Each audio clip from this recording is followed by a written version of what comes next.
What? All right, we're good. All right, welcome everybody to Eagle Eye Broadcasting. My name is Carson Bielik. And I'm Haley Schluntz. We're using some of the old equipment from back in the day tonight as we have district wrestling going on tonight. So the deal with this equipment is Haley can't hear me. I can't hear it at all. Yeah, exactly. So it should be a lot of fun come tonight for the varsity games. But right now we've got JV, the O'Neill Eagles, and Ord Chanticleers for tonight. Looking at the JV lineups, looks like we've got for O'Neill, Emma Smith, Lauren DeSacco, Ashley Pischel, Keely Chavez, and Autumn Hilker. And tipping off is Ashley Pischel. She's going to be tipping off against number 14, Jocelyn Henricks. And the Eagles winning the tip here. Keely Chavez at the top of the key being guarded tightly. And we got a quick foul. Yeah, I'm guessing that's going to be, they have two number 20s here. I'm going to guess that was Natalie Vavra with the foul there. But regardless, it's a first team foul for the Chants, and the Eagles are back on the offensive. Here's Emma Smith to Keely Chavez. She puts that one up and finishes good for Keely Chavez. Good quick 2 points for the Eagles as they take the lead early on in this matchup.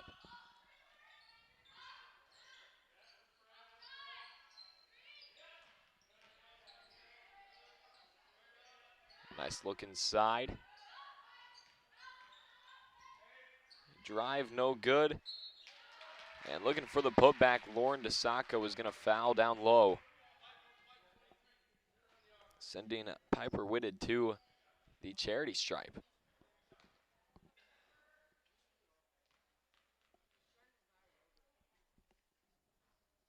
And she cannot get that one to convert and go.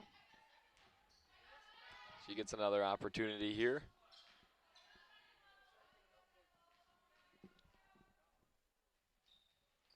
And she gets that one. That one is clean. Clean as it can get. Nothing but net there. DeSacco inbounds, finding Autumn Hilker. Hilker looking to drive up the right side. A dive for the ball. It's going to go jump, which means it's going to go right back with the Chance as they get another chance on the offense.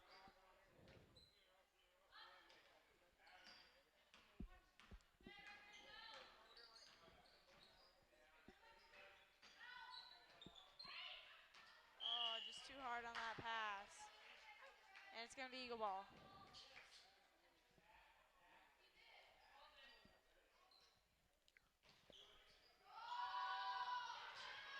Down here come the Eagles. It's Ashley Pischel receiving the pass from Chavez. Passes off to DeSacco, won't go. Scramble for the ball, and the Chanticleers come out with it. Great full court press by Hilker, forcing the pass off. Drive looking to go coast to coast. She goes up, she gets it in to take the lead. Here's Emma Smith driving down. Back to Keely Chavez to Autumn Hilker. And that's going to be a foul on number 22, Brooklyn Fox. 5'6" sophomore, who I'm guessing we'll see maybe a little bit.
The glass, it's laid in.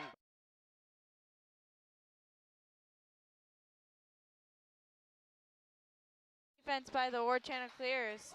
And a timeout is called. We'll take one with them.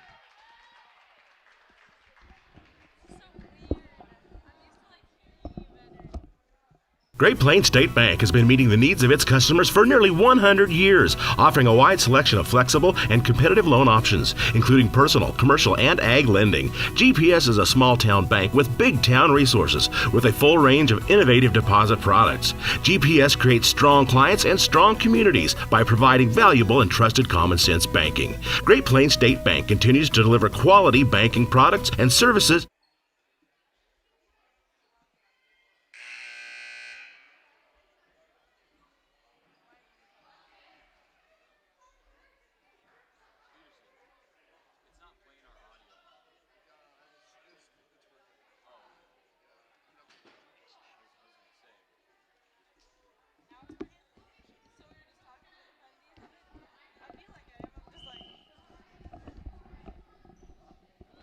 Welcome back, everybody. My name is Carson Bielick. And my name is Haley Schlunz. We're here with JV girls basketball. The O'Neill Eagles being visited by the Ord Chanticleers. Currently, the score is 5-4. The Chants with the lead over the Eagles. Chavez looking for the floater, puts it just short. Ashley Bishop with a good fight for the ball, and we got a jump ball. It's going to stay with the Eagles. Good fight for Ashley Bishop. Lauren DeSacco and Autumn Hilker are going to be subbing in for Ashley Pischel and Emma Smith. Looks like we're going to be doing a bones play. Chavez to inbound. She finds Hilker. Good put up by Autumn Hilker. Nice job laying it off the glass there. And here come the Chanticleers. 3 no good. Puts it too short there. And we're going to see 2 subs in the offing for the Chanticleers. They sub in to take the place of who I believe is Natalie Vavra and number 22, Brooklyn Fox. Oh, that's 12. Mercedes Brooks. There we go.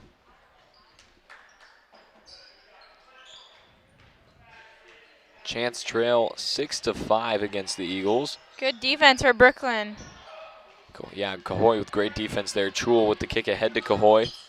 Doing a good job not to lose it. She pulls up for the jumper, knocks it down. Good shot by Brooklyn Cahoy, a freshman. Again, underclassmen having to make a big difference on this team. Oh, a kick outside for 3, goes long. Saved. Chavez gets in the way of it and picks up the steal. Here come the Eagles now, led by the charge of Autumn Hilker, looking to drive in, take it all the way. She gets fouled on the floor.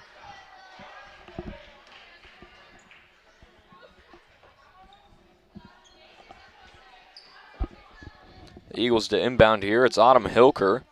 We're actually going to see Emma Smith sub in now. She'll take the place of Keely Chavez on the Eagles' end.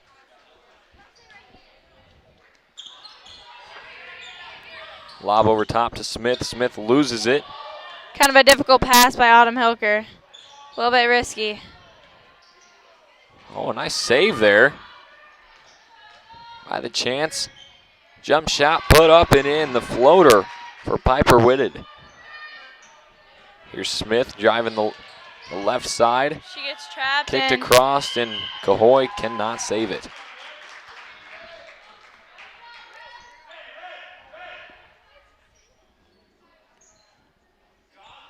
Eight to 7 the score so far. Eagles with the 1-point lead here in the first quarter. It's down in the corner. Oh, a nice look inside. Gets around to Sacco, lays it in. And Ord takes the lead.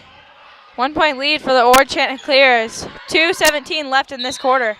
Inside 2 to Sacco, and that's going to be a foul on number 11, Natalie Papernick.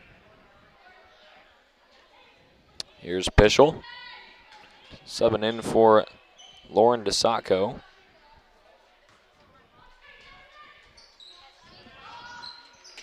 Autumn Hilker a little bit. Here's Chul out to Cahoy. Cahoy looking to drive in.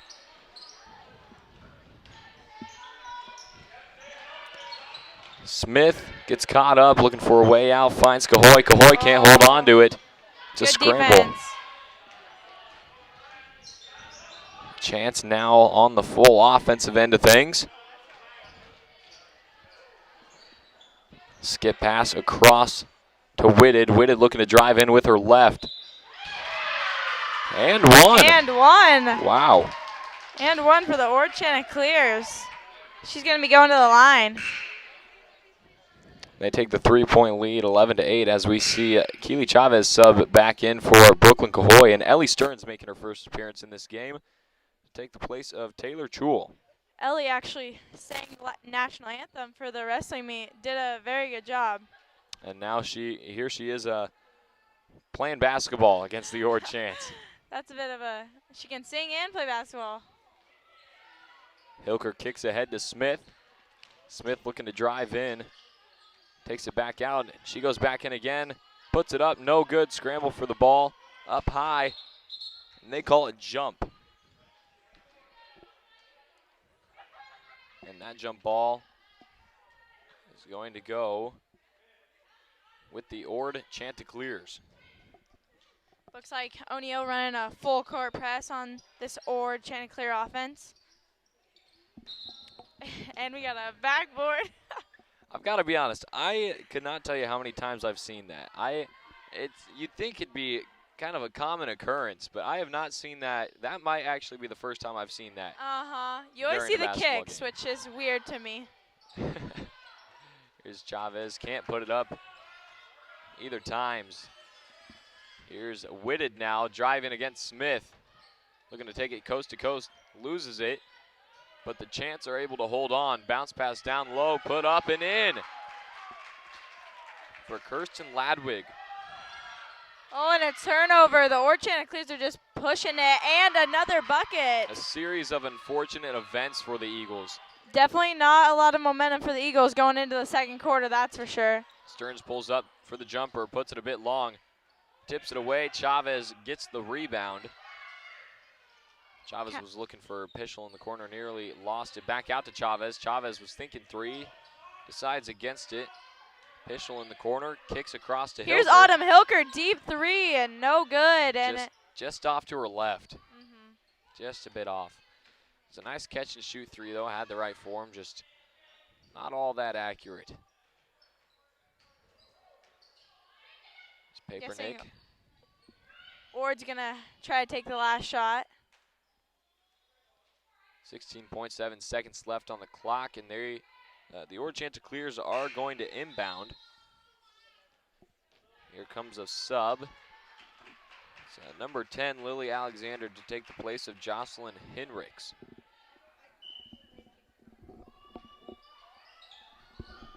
.15 seconds left. Papernick goes up and puts it in with 10 seconds left. Intended for Smith. Whitted comes away with it. They've got 3 seconds to put a shot up.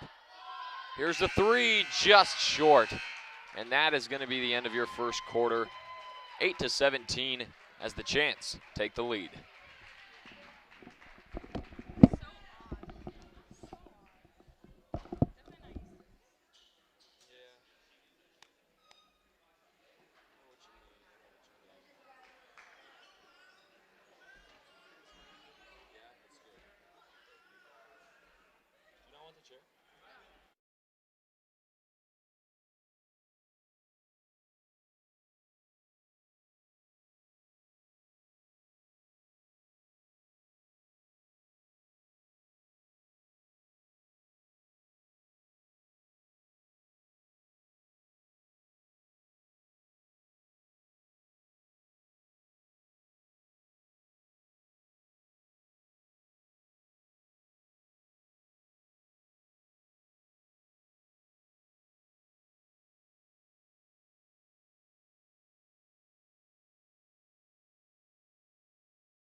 Ranch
There is a place that gives you the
talking like this? Because I have to hear him so I know when to talk. All right, welcome back, everybody, to Eagle Eye Broadcasting. My name is Carson Bielik. And my name is Haley Schlunz. And we are here with JV girls basketball. The Ord Chanticleers are being visited, or the Ord Chanticleers visiting the O'Neill Eagles here in the Birdcage. Your score is currently 31-16. Ord leads. We have, we're playing in the Birdcage tonight, our varsity games as well, because of district wrestling going on in the Airy. So we're here in the Birdcage all night tonight. Getting things underway, here's Keely Chavez. Top of the key finds Hilker in the corner. Inside look to Olivia Young. She goes up, no foul called. Can't get it to fall. Sidek comes out with the rebound. Oh, risky pass. Olivia Young comes out with it. Keely Chavez. Nice floater, won't go. Rebounded by Young. Put up and in by Olivia Young. Another freshman on this JV squad. Also gets a lot of playing time on the varsity. I don't want to jinx it here, but it looks like the Eagles are coming out with a lot more fire after this, after that first half. Coach usually gives them, or Chuck usually gives them a big pep talk about it. Yeah. Fire them up a bit. Here is Kirsten Ladwig now kicking off to Fox. Fox taking it around the arc. Looking for somebody, finds Papernick. Whitted pulling up for three, puts it short. Tipped by Hilker and rebounded by Sidek. Here is Ashley Sidek. Here's Ashley Pischel. Pischel looking for help. Intended for Keely Chavez, but Whitted comes away with it. And she finishes that one well. A lot of time, all the time in the world, you could say, and she did a good job knocking that one down. Autumn Hilker just kept reaching further and further, trying to get that one down, but just couldn't. On her belly trying to get that one. Yeah, just could not keep it down.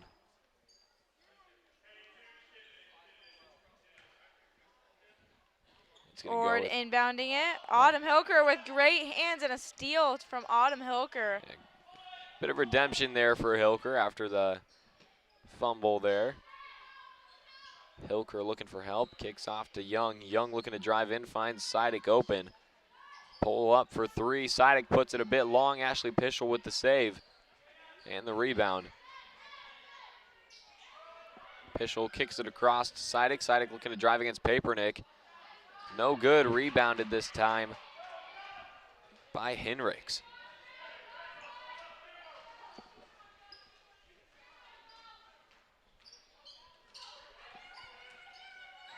Papernick. Inside to Whitted. Up, and no good. No good. Rebounded by Chavez as the Eagles look to get things rolling.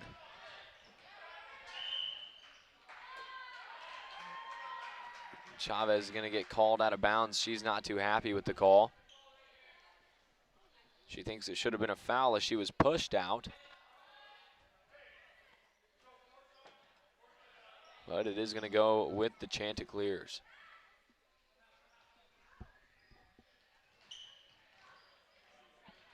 Here's Ladwig.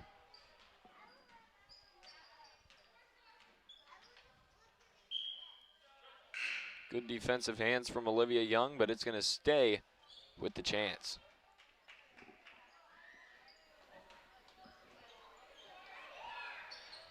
Inside look to Whitted. Ladwig. With the three. Brooks, no good.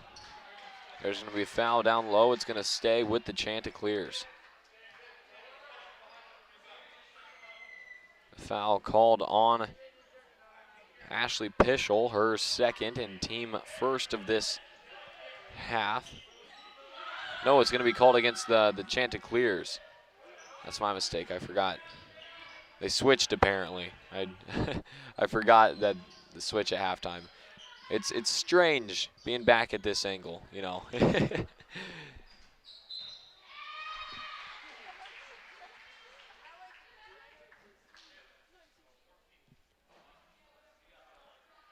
This is going to be a foul on Jocelyn Henricks. The foul earlier on Lily Alexander of the Chanticleers. Autumn Hilker, Sidek put it up, no good, gets her own rebound. She's fouled on the way up this time. She's going to be going to the charity stripe. Looks like that foul was on number 10. That's going to be Lily Alexander, her third and team third. And Ashley Sidek gets the first one. Looks like we see at number 33, Taylor Chul coming in for the O'Neill Eagles. For number 10, Ashley Pischel.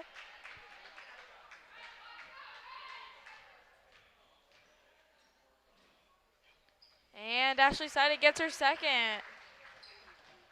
Great free throws for Ashley Sidek. And that's going to be a travel called against the Chanticleers. Good situation for the Eagles here. They're down by 13, looking to pull things back.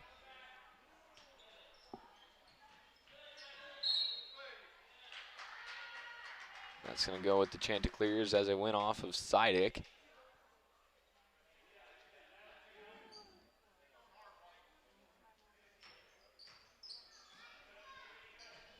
Got a full press going on for the Eagles, and it works out. Great defensive hands on the inbound from Autumn Hilker, but she's going to get called for the travel down low.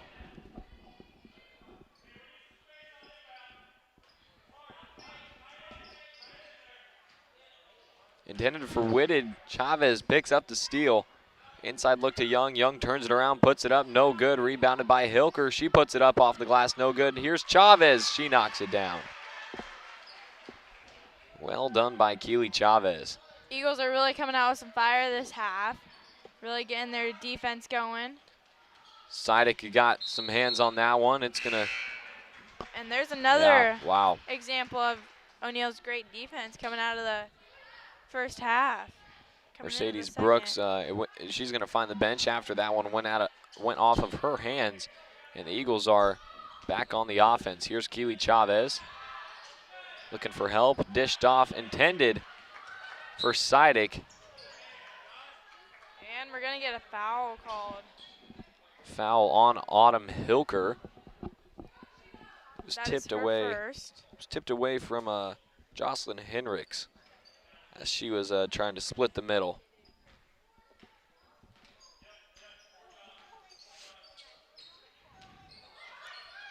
Here's Whitted. Intended for Henricks. Pischel picks it off. I gotta tell you, there's been steal after steal after steal in this game. Chul to Hilker. Hilker for three. Oh, and it's good for Autumn Hilker, the sophomore. Nothing but net from Autumn Hilker.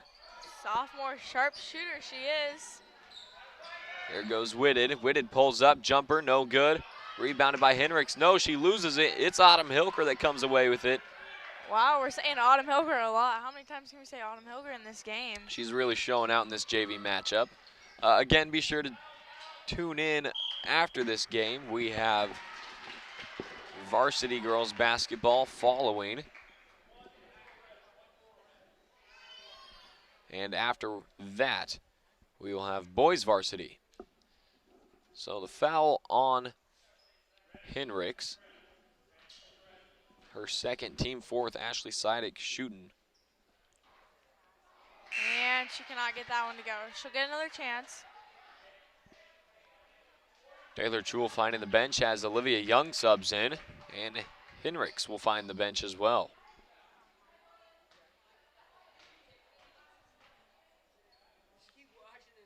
And Ashley Sidek gets that one to go.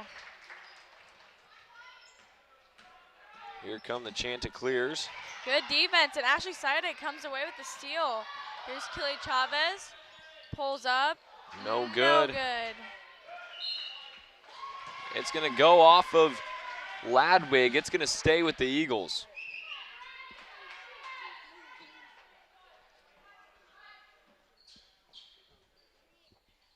Autumn Hilker to inbound. Your score is currently 26-33. O'Neill Eagles coming back a bit, but still down. You know what, Haley, thank you for that, because I forgot we don't have a scoreboard for this one. So it's important that we say the score every now and again. I guess you can kind of see it right now, but just to help you guys out. Yes. Definitely not as techy as the new gym. No, definitely not.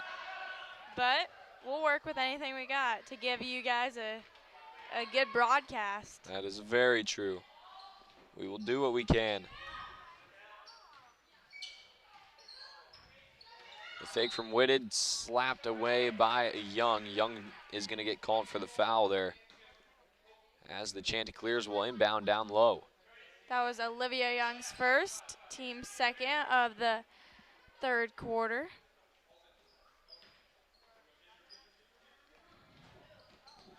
Here the chance to inbound. Papernick gets it, looking to drive through Pischel. Ball dies as soon as it hits the floor. And another jump ball. This one's going to go with the Eagles.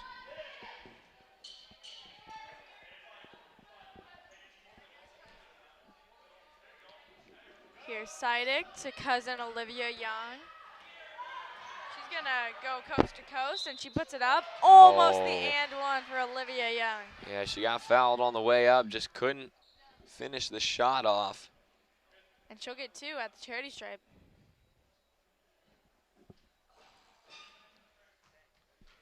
If I'm not talking too much, I'm manning the camera over here as well for you guys. And I can't hear anything Coach is saying, so.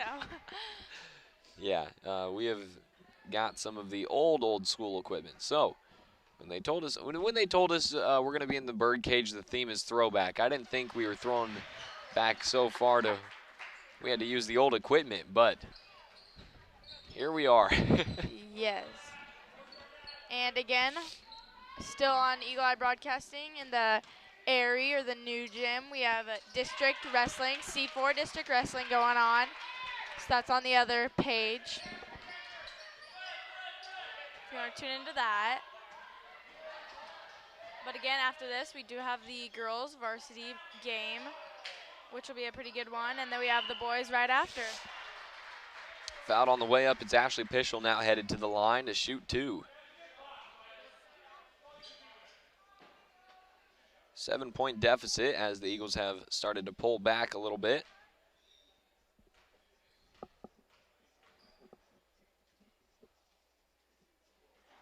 Ashley Pischel cannot get that one to go, but she'll get another chance. We have 2 subs coming in for the Ord Chanticleers. Just under 2 minutes left here in the third quarter. Ashley Pischel with her second free throw. That one won't find the basket either. Scramble for the ball. It's Autumn Hilker that comes out with it. Good defense by Autumn Hilker. Kick out to Sidek for 3, just a bit short. Chavez gets the rebound. And here comes Keely Chavez. Looking to drive through the middle. Nice little floater, no good. Rebounded by Pischel. Pischel goes up, knocks it down. 5-point game just like that. Here comes the Ord Chanticleers. They're going to try to set something up, push this lead even more. Oh, nice lob pass. Lob pass intended for Hendricks, but the Eagles come away with it. And great pass to Olivia Young, who finishes What a that one. nice team play there for the Eagles. And just like that, it's a 3-point game. Even if you're not open, somebody else will be. And Exactly. Olivia Young, that was the case for Olivia Young. And a timeout called by the Ord Chanticleers. We'll be right back.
And welcome back, everybody, to Eagle Eye Broadcasting. My name is Carson Bielik. And my name is Haley Schlunz. We've got JV girls basketball here in the Birdcage.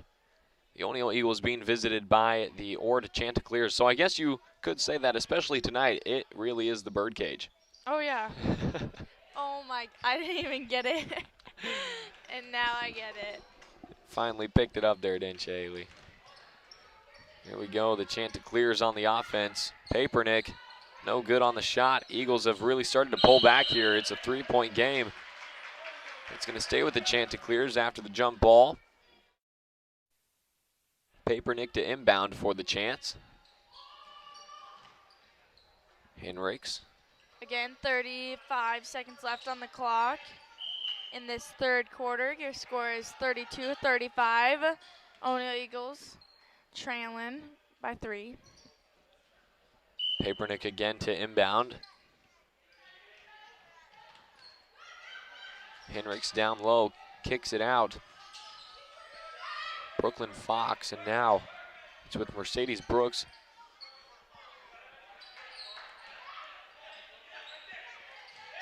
Here's Papernick. Hand off to Fox. Henricks for 3. Can't get it to go. Rebounded by Chavez. 10 seconds. Here's Ashley Seidek. Seidek looking for help. Kicks it over to Hilker for 3-2. Hilker takes a 3, puts it short, and that's going to do it for your third quarter. 35-32. Eagles trail by 3.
Welcome back, everybody, to Eagle Eye Broadcasting. My name is Carson Bielik. And my name is Haley Schlunz.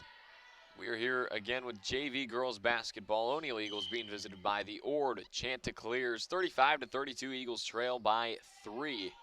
And as my other commentary partner, Mr. Dean, would say, it's a barn burner. Oh, Mr. Dean. Emma Smith somehow gets it to go. No foul called on the contact. But just like that, it's a one-point game. Eagles in bonus as well. And trying to answer, and it's no good. And Ashley Pischel comes out with that defensive rebound. Pischel off to DeSacco. Lauren DeSacco looking for help. Finds Hilker inside. Right back to DeSacco. DeSacco pulls up for 3.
you could see them over there, but she's definitely showing up for them.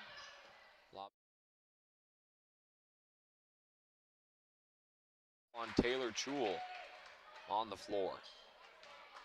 Looks like we're also going to see Paper Neck coming back in, along with Ellie Stearns. Currently 39-40. Eagles trail by 1. Ellie Stearns again coming back in to take the place of Taylor Chul. Eagles are in bonus here. The Chants have they've been in bonus for a while, but the Chants have been doing a good job of not committing any fouls for a while. Papernick in and out. Rebound by Lauren DeSacco. Here comes Autumn Hilker. Oh, and just loses a great defense by the Orange Chanticleers. Timeout called. We're going to take a quick break.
All right, welcome back, everybody, to Eagle Eye Broadcasting. My name is Carson Bielik. And my name is Haley Schlunz. 39-40 is your score as the Eagles trail here in the fourth quarter.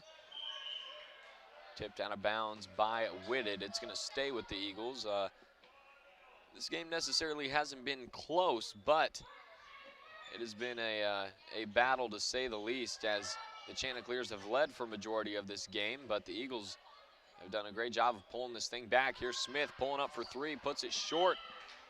That's going to go off Pischel. It's going to go right back with the Chanticleers.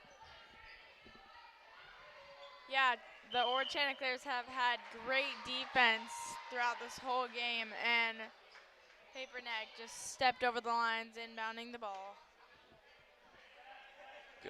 Good opportunity here for the Eagles to retake the lead. DeSacco pulls up for three, can't find the bank. Hendricks tosses off to Alexander, who finds Papernick. Papernick looking inside for Hendricks. There's going to be a foul down low. Looks like we had a bit of a collision.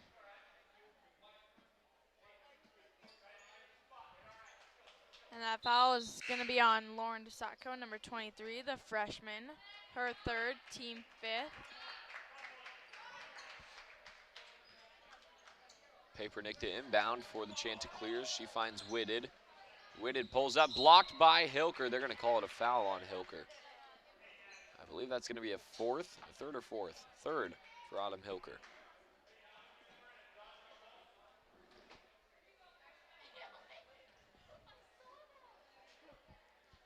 Here's Whitted. Can't get that one, but she does get a second chance at this one. And the next foul, regardless of what or where it is, will send the Chanticleers to the line as they are. And Whitted gets that one to go. Cahoy inbounds to Hilker, right back to Cahoy.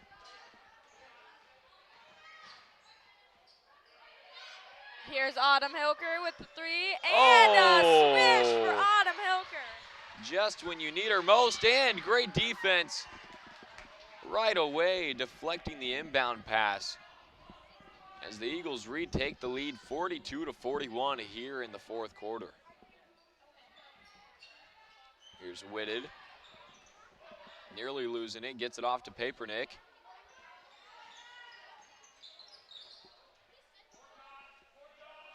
Here's Fox, a look inside to Henricks.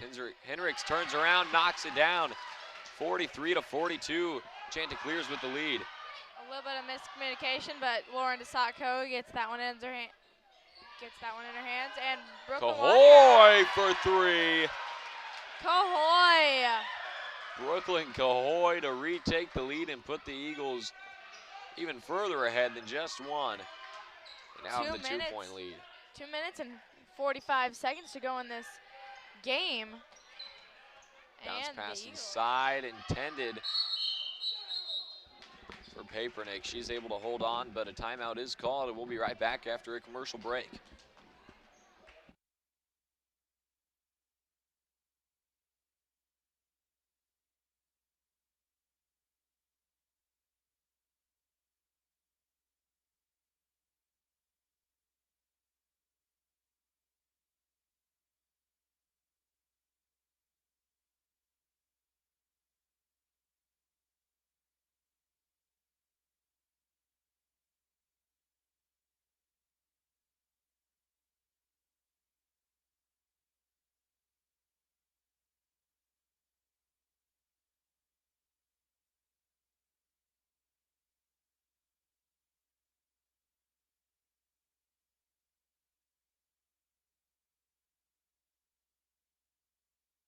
Welcome back, everybody, to Eagle Eye Broadcasting. My name is Carson Bielek. And my name is Haley Schlons. 45-43 is your score of this JV girls basketball game. The O'Neill Eagles being visited by the Ord Chanticleers.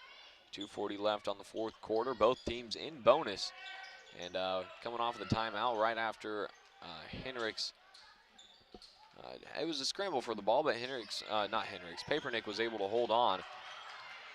Oh. And Whitted gets that one to go off high off the backboard. Just like that, tied at 45 with 2:20 left on the clock. Smith looking to drive against Henricks. Looking for help, kicks it across to Cahoy. Cahoy, their last shot, just knocked down a beautiful three to put the Eagles ahead. A fight for the ball. It's gonna go jump. It'll go with the Chanticleers. Now here's Taylor Chul to sub in for Ashley Pischel.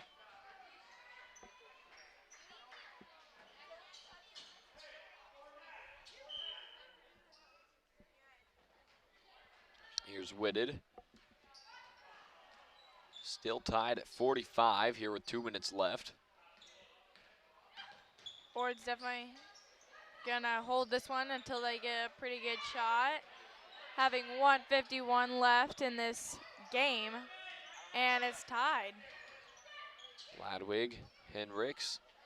Now it's with Oh, Fox. deep three, Oh! and it's good. Fox for three. Again, a much needed shot for the Chanticleers. Smith gets it up, and oh no, they're gonna call it a charge against Smith. Wow, that is a mood killer. Mood change right there. Emma Smith with the charge to put the... Smith very frustrated with that call, and understandably. Wow. I did not see that one at all. Whitted goes down. Scramble for the ball. Whitted at the bottom of it. It's going to go jump right back with the Eagles. Looks like Ashley Pischel is going to be subbing in for the Eagles. She's going to come in for number 33, the freshman, Taylor Chul.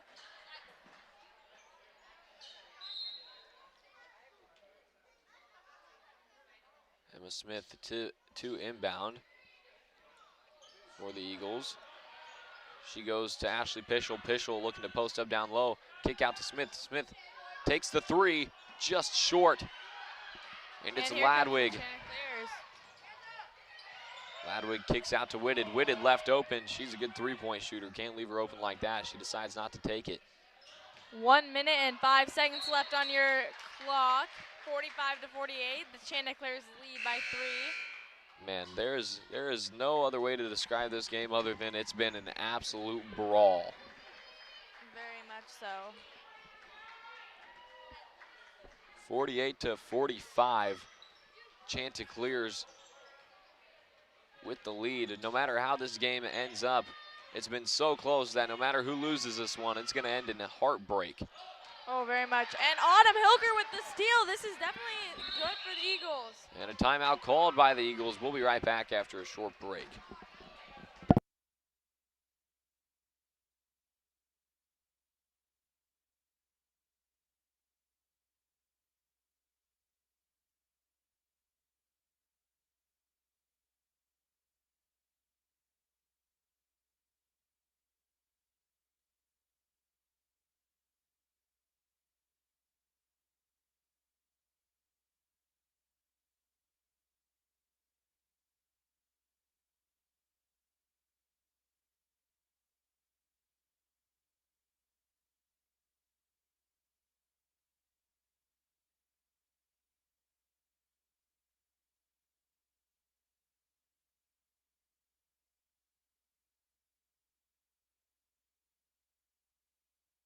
Welcome back, everybody, to Eagle Eye Broadcasting. My name is Carson Bielik. And my name's Haley Schlunz. 45-48 is your score. Eagles with the inbound here with 51 seconds left. Again, this is the girls JV game. We got the girls varsity coming up right after this to follow the boys. Update from Trevor Alder. The boys won their game at the elementary school gym. It had to have been a long time since you boys have played in there, huh?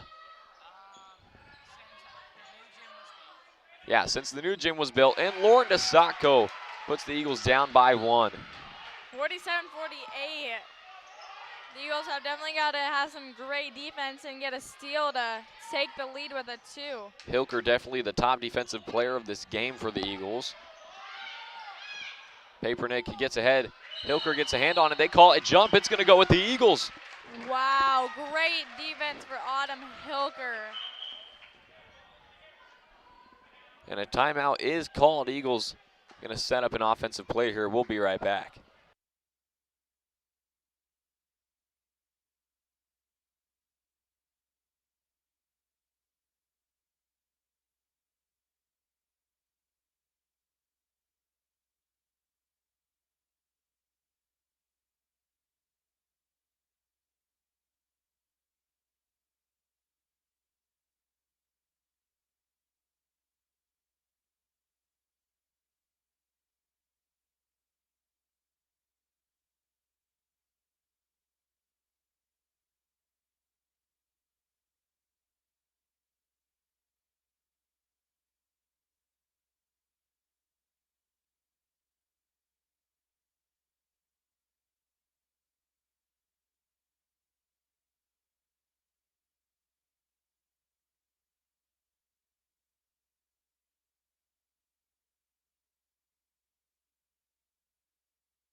Welcome back, everybody, to Eagle Eye Broadcasting. My name is Carson Bielik. And my name's Haley Schlunz. 15.6 seconds left on the clock. As the Eagles trail by 1, 47-48. They only need a close range shot to take the lead and the win. Smith Emma pulls up for Smith. 3, no good. Scramble for the ball. Jump. It's going to go with Ord. 2.5 seconds left. That is not a lot of time to work with for the Eagles to take Unless the lead. they need a miracle here. But Ord's just going to drop a play anyway for the timeout. We'll be right back.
Welcome back, everybody. My name is Carson Bielik.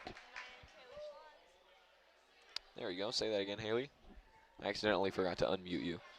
Oh, well, I can't hear you anyways. Yeah, so. true. Well, my name's Haley Schlantz. There we go. 2.5 seconds left on the clock. Ord to inbound as they lead by 1, 48-47. Eagles need a defensive miracle here in order to win this game, and it's not looking like. Oh, they're going to foul to send 1 and 1 here. It's going to be Brooklyn Fox, the 5'6" sophomore, headed to the line.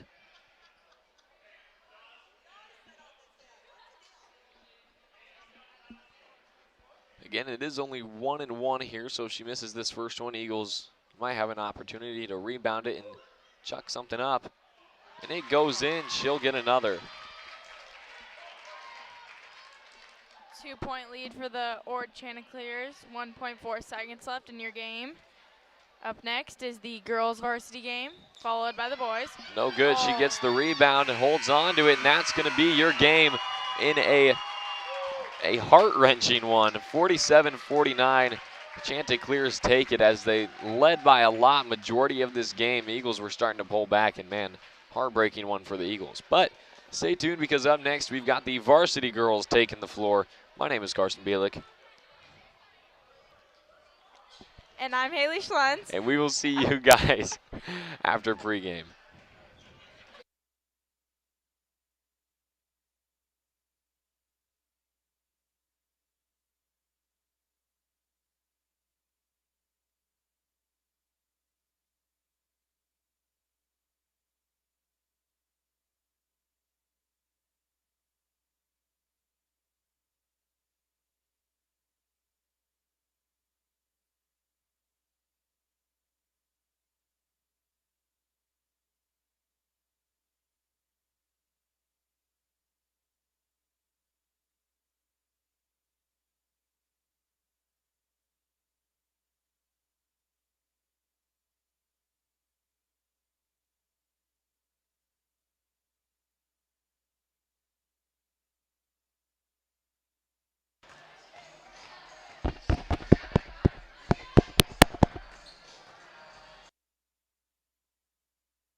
Welcome back, everybody. My name is Haley Schlons.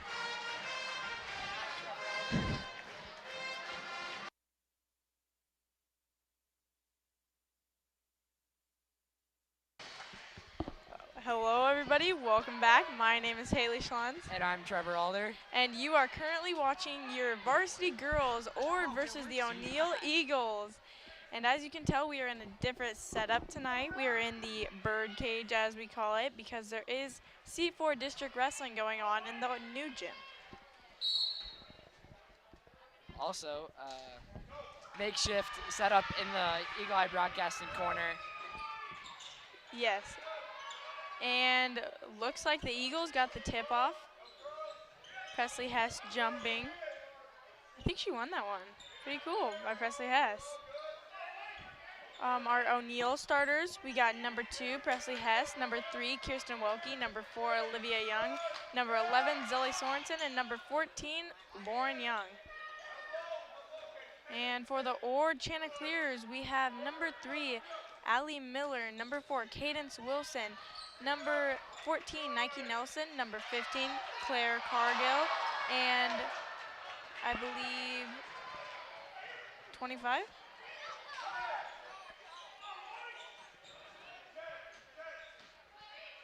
Kirsten, or maybe not.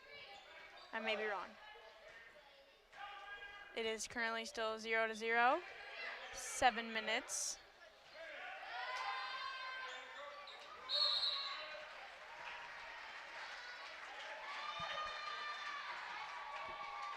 Is it Marin Riley? Would you say it like that? How would you say it? Marin Riley, yeah. That's what I would say. Yep. With the shot out of bounds on Ord Eagle ball. Here's Zelly Sorensen, great defense by the Chanticleers. Giving it to Lauren Young, the senior. Lauren Young all the way. Doesn't go, and Trying to draw a foul probably. Claire Cargill comes out with that one. Here's Nike Nelson, a bit of a circus shot, can't fall.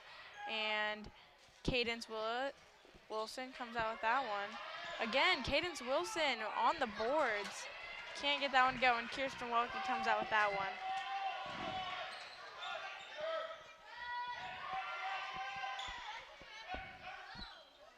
Here's Presley S., the 5'5" sophomore.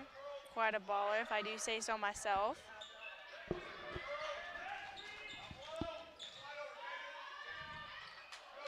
Olivia Young just trips on her own feet, and number 23, Marin Riley, comes out that one and draws contact. I believe that's going to be on number 11, the senior, Zelly Sorensen.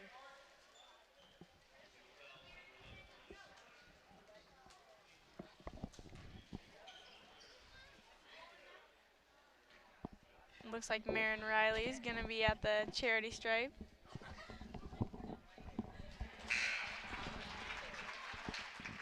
And she gets that one to fall. The first points on the board are for Marin Riley. And she gets another chance to get it 2-2. And she does, 2-2 for Marin Riley.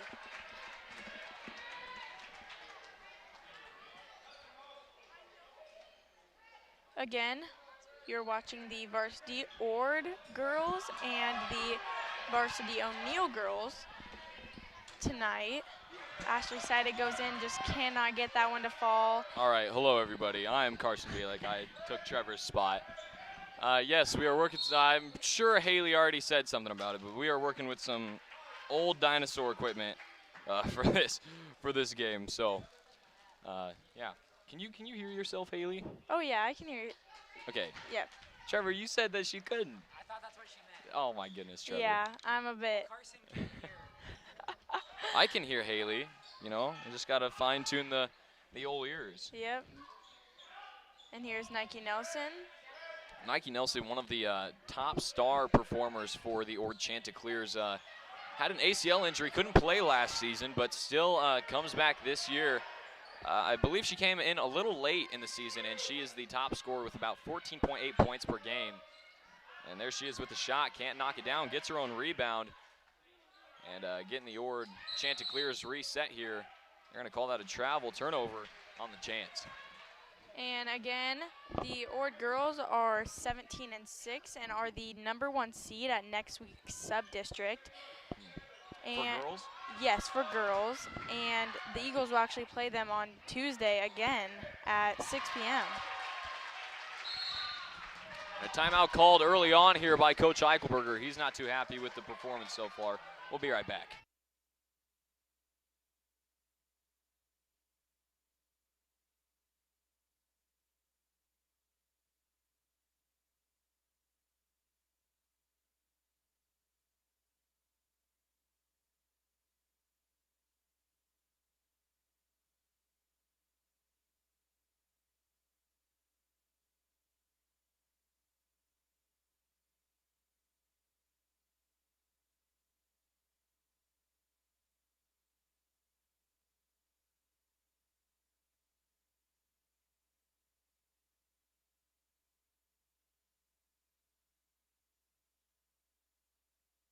Welcome back, everybody. My name is Haley Schlunz. My name is Carson Bielik.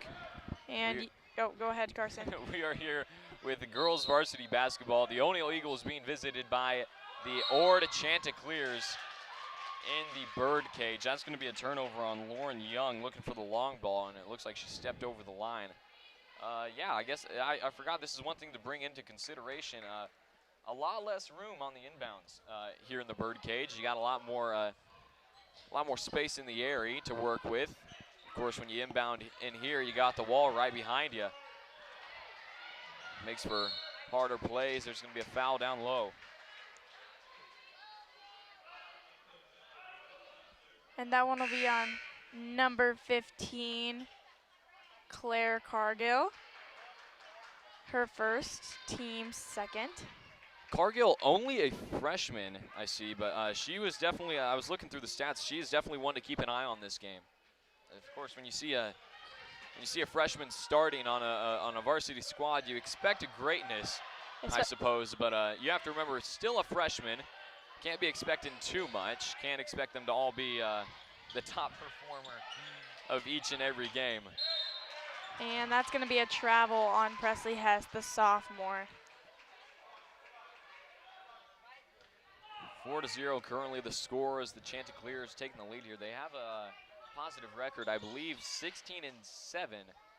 So they are definitely a team to watch out. I believe they just came off of a win over Broken Bow by about 4 or 5. And Broken Bow is very impressive. Yeah. No, Broken Bow is very impressive and a very tough team. So Loki looking to drive. Beating them is a good one. Looking for the pass to Young. It's intercepted.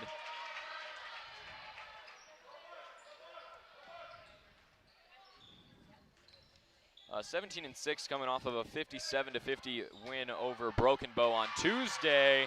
And that is going to be number 24. The Chanticleers knocking down another close range shot. The Eagles struggling here. Presley Hess caught in the middle of a double team. It's going to work out for him. She's going to get called for 8 here, I think. Sidek needs to get it across, and there's the 10 seconds. Great defense by the Ord. Great full court press by the Ord Chanticleers. Definitely using it wisely there. We're going to see Welke sub out and Keely Chavez take her place. Again, these O'Neill Eagles have a lot of underclassmen that have been stepping up in the past games. Looking at the O'Neill squad, Lauren Young, the top scorer for this team, the top performer. Hold on now, here's Ashley Sidek. Great finish by Sidek. Another very impressive the first player. 2 points of this game. Sorry, I feel like I'm definitely interrupting you. No, it's okay. I can't hear you at all. I know. How did you do this? This is difficult. We can switch.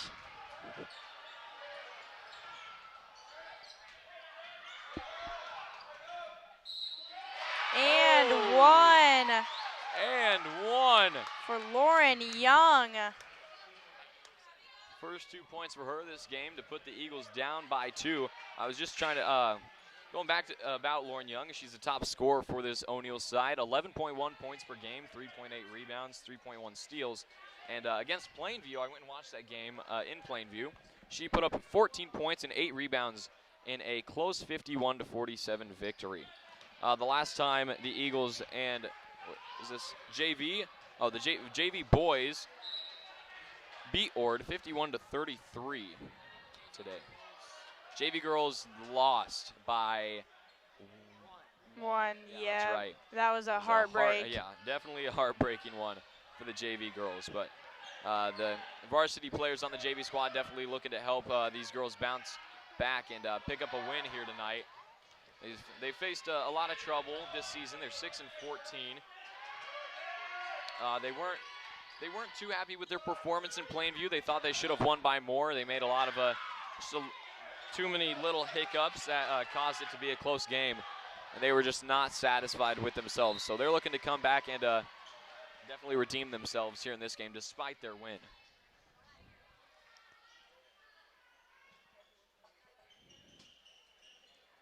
Yeah, Ord has had some very key wins over Ainsworth, Ravenna, and Broken Bow, all very hard teams with winning records. St. Paul, Adams Central, Sydney, Hastings. Oh, no, those are their losses, but they did win over Ainsworth and Ravenna and Broken Bow. Some key ones. There's Ashley Sidek pushing the offense for the Eagles. Kicks off to Presley Hess. Nice cut inside from Young, just couldn't get open. There's Olivia Young with a nice cut, and there's going to be a double dribble on Presley Hess, her second turnover. This Ord defense is really getting the Eagles to have to work and really test their ball handling skills. That's for sure. Not only in this game, but we also saw it in the JV. The Ord girls defense was just really crucial to their win.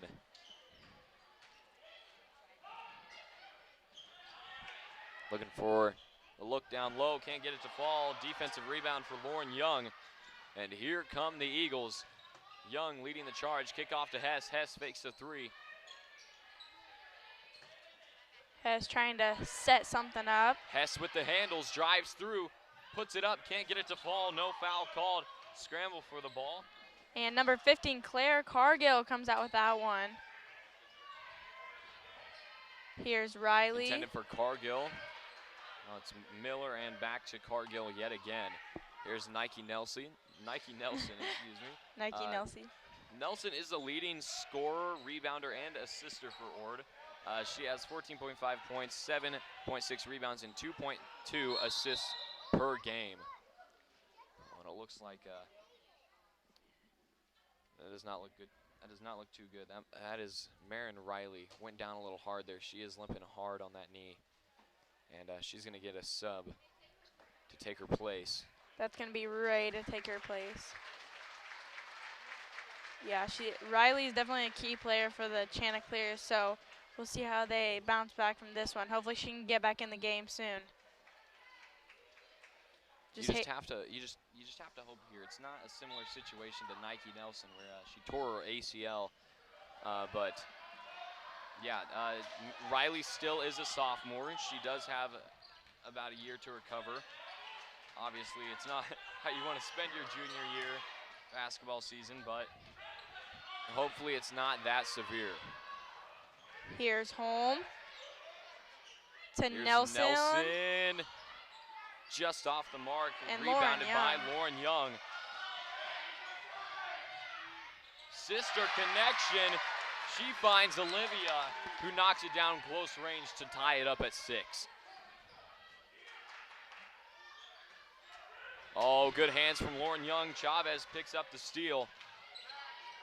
Here's Chavez to Young to Hess. Hess is going to try to drive. Here's Chavez in the corner. Brings it up to the wing, finds Olivia Young in the corner. Young looking to drive against Nelson. It's stripped away. Nelson with the steal. Ord's going to try to get a good shot up before this first quarter's over. And Here's Cargill for three. No good. Rebounded by Lauren Young. That is her third defensive rebound. Here's Hess. Nearly getting around Cargill. There's going to be a reaching foul on Cargill. And looks like we're also going to have a couple subs coming in. We got number 3, Kirsten Welke, and Ashley Pischel, number 10, coming in for Lauren Young, and sister Olivia Young along with number 21 for the Ord Chanticleers, Maggie Fisher, the 5'7" sophomore. Keely Chavez to inbound. She finds Ashley Sidick. Sidick meets Nelson. Chavez now on the wing, being guarded by Morgan Holm. 20 seconds. Chavez trapped in this corner, tries to get it out, and it's picked up by Wilson. Chanticleers toss it ahead. There's going to be a travel called on Michaela Ray.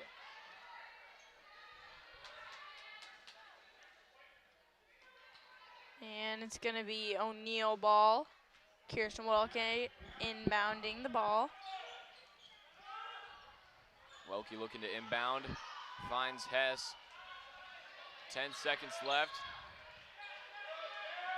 She's trapped. Hess is stuck, looking to get it off to Welke. Welke now with the dribble, 3 seconds to do something. Welke puts it up. Oh, almost for nearly. Welke. Just nearly. That's going to do it for your first quarter. 6-6 is your score. We'll be right back.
Welcome back, everybody, to Eagle Eye Broadcasting. My name is Carson Beeler. And my name is Haley Schlunz. We are here in the second quarter of varsity girls basketball. The O'Neill Eagles versus the Ord Chanticleers. Looks like we're going to see Zelly Sorensen sub back into this game over the break, alongside Lauren DeSacco, who's making her first appearance in this game. Yeah, we got 2 starters on the court for the O'Neill Eagles. Rest are non-starters. Great rebound and putback by number 4, Cadence Wilson. Score is currently 6-8, 7:41 starting this second quarter.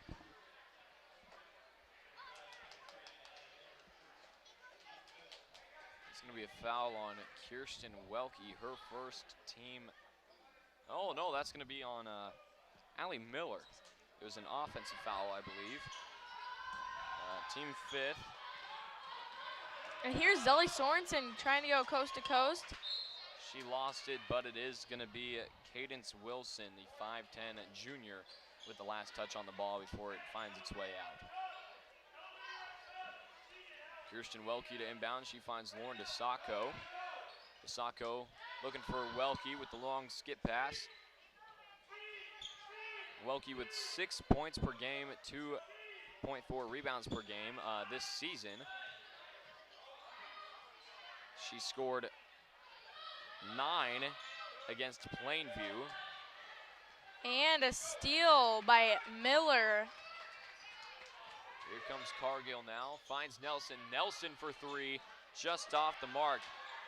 And there Rebound she is and put again. back up, no good. This Wilson time from is just Wilson. on the boards tonight. Nike Nelson able to get it up, and now Allie Miller. And with that, Coach E is going to call a timeout. Your score is currently 6-11.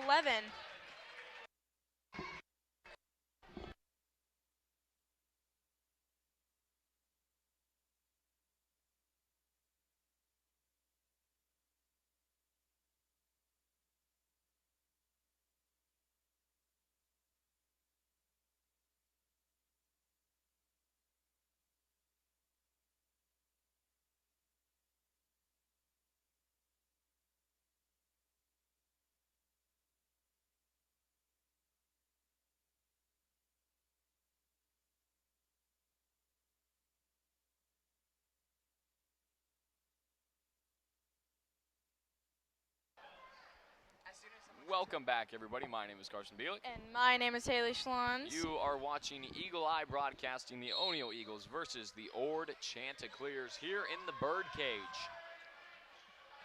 We are playing in the Birdcage tonight because of district wrestling. Zelly Sorensen coming off of the timeout, knocking one down.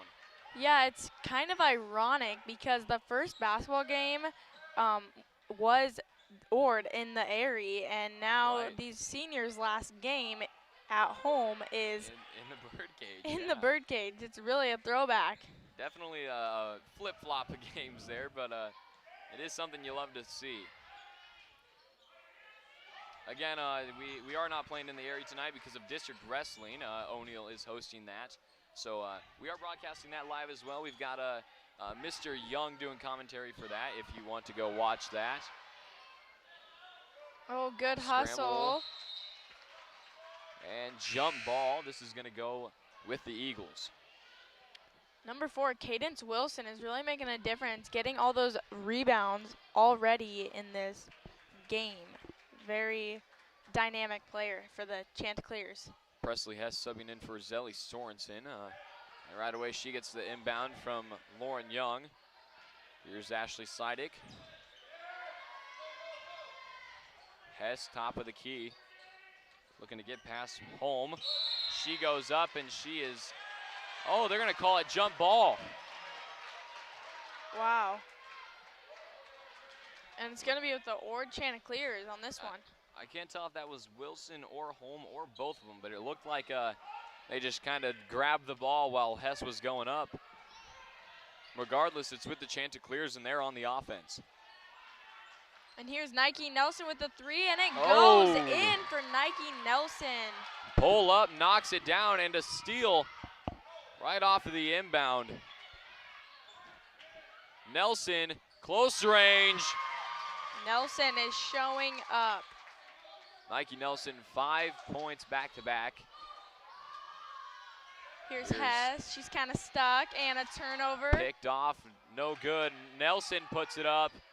No good that time either. Now here's Lauren Young off of the defensive rebound. Man, Nike Nelson is all over the court. The Eagles are gonna try to do something. Really gotta get some momentum, and Kirsten. 3 from Welke, no good. That rebound was by Cargill. Great pass inside, and no good for Wilson. Looks like we got a couple of subs coming in for the Eagles. It's number 11, Zelly Sorensen, and number 24, Keely Chavez. Taking their places on the bench is the cousins, Ashley Seidick, the freshman, and Olivia Young, another freshman. Nearly a whole squad change for the Ord Chanticleers. They keep Michaela Ray out there as they lead by 8 here in the second quarter. Chavez picks up a steal to get the offense rolling for the Eagles. Here's Welke on the far wing. Welke gets tripped up, and it's going to be a foul on the floor. That foul is going to be on number 12, Lexi Vancura. And looks like we're also going to have Autumn Hilker coming in for Kirsten Welke. Is this Autumn Hilker's first appearance in the game? Yes, it is, it is. Autumn Hilker, the sophomore, her first appearance in the varsity game. Had a fantastic game in the JV girls game. Definitely one of the big defensive threats for the Eagles. Zelly Sorensen with a nice knockdown, giving her 4 points. We got Ron Jensen tuning in. Good luck, girls O'Neill Eagles basketball tonight versus Ord. Hello, Carson B. and Haley Schlunz. Hoping I spelled your names right. Great announcing. Well, thank you, Ron, for tuning in. Hope you're enjoying the game. Thank you. Another rebound for Lauren Young. Here's Zelly Sorensen, kick out to Chavez. Chavez left open on the wing. Won't be able to find the shot. And Deeden comes out with that one. Here's Deeden. Here's Ray. Look inside again to Ray, kick out. Shot is up, no good from Marin Riley. And fouled on the way up. Number 5, Britta Deeden. Do you think it's Deeden? I think it's Deeden. Deeden. Yeah, I'd say, yeah. Yeah, Deeden. And that- she will be at the line. That foul is going to be on Autumn Hilker, her first, team third. First one is good for Deeden. Couple subs coming in for the Chanticleers.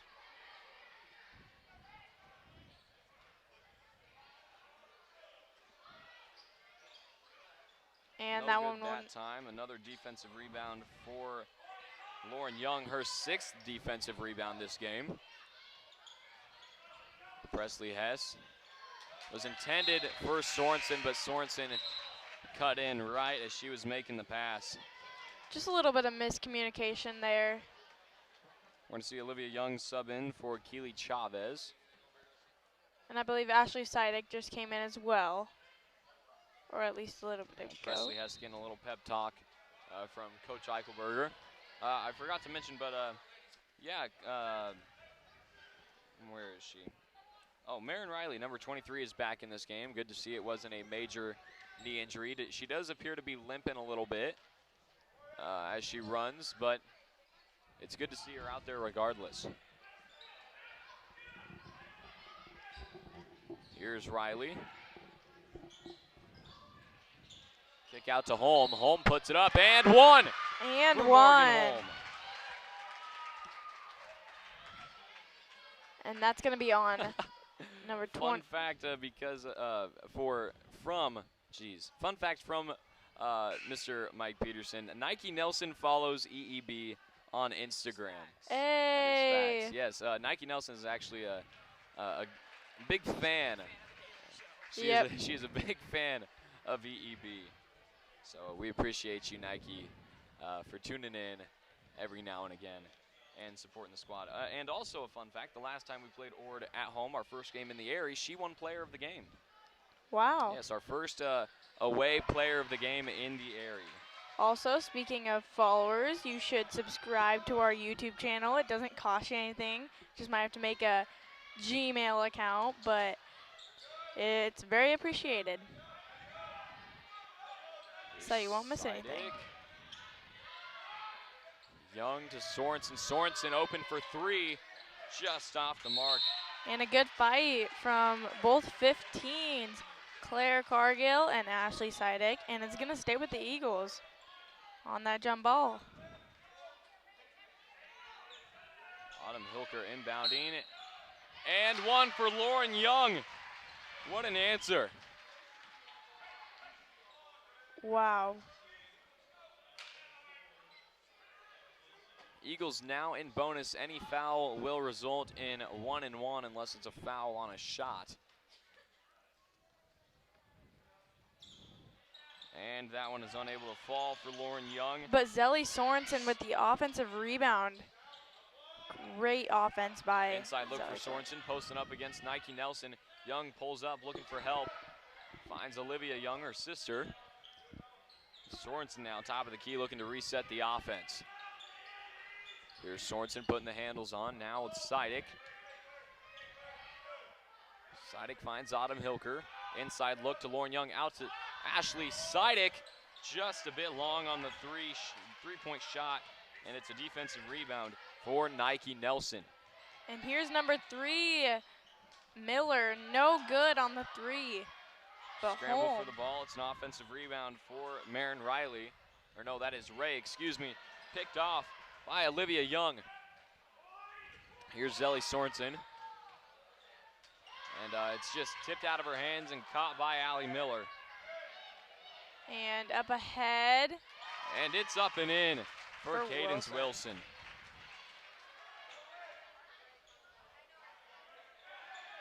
Lauren Young kicks it way ahead to Autumn Hilker, and a bit too much on that one. It's going to result in a turnover.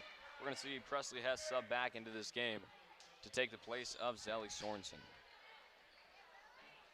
Now, one thing you have to realize is that this is the first time the varsity teams have or will play, and the first time and the only time the Eagles will play in the Birdcage this season. So there's a lot of differences between the Birdcage and the Airy here. Of course, the fans are a lot more on top of the players. And of course, you have to think of the length of the court. The area is a lot longer, 10 feet longer. Oh yeah, I bet these 82-92 difference between the two floors. So you can expect, as you've seen, this game to be a lot more back and forth, a lot quicker with pace from transitions to offense to defense. I bet the girls love not having to run as much court. Scramble for the ball, Autumn Hilker, and a jump ball going in favor of the Chanticleers. We're going to see a sub come in. It's Marin Riley to take the place of number 3, Allie Miller.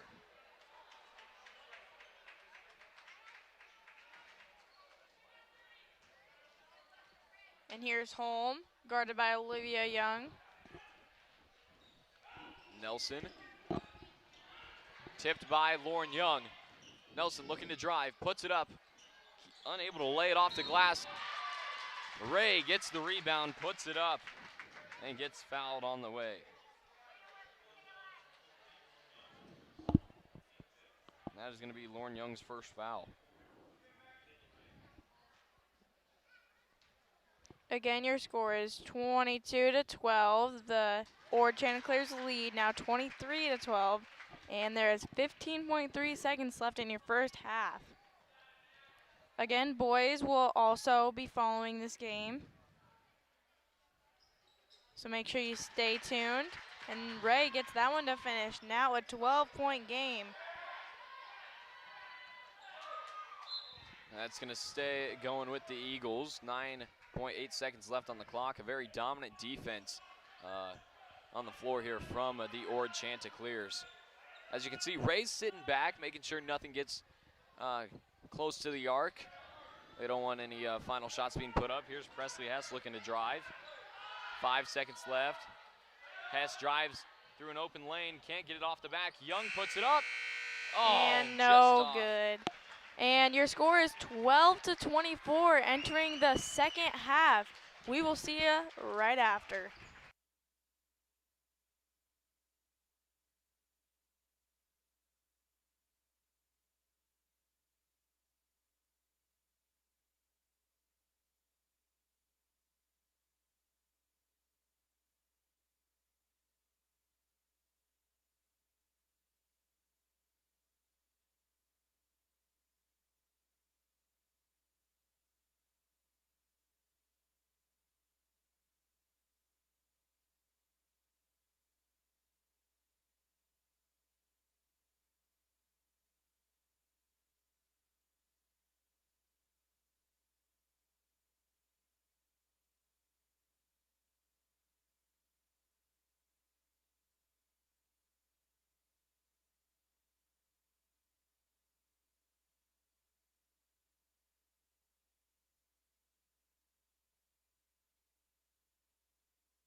Hola, este es la transmisión de Eagle Eye. Me llamo Haley.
about that. Technical difficulties. Don't remember if you. I don't know if you remember us saying, but we are using dinosaur age equipment on this side of things. But we're making it work. We're trying. Obviously, like we said, some technical difficulties, but we're back better than ever. That's exactly what I was going to say. Nike Nelson puts up that one, Oh. can't go, and Deedon gets that one and puts it back up, cannot go, but draws the foul. I believe that's going to be on number 4, Olivia Young, her team second in this third quarter. Your score is currently 15-24 with 3 minutes and 25 seconds left.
And that was Marin Riley.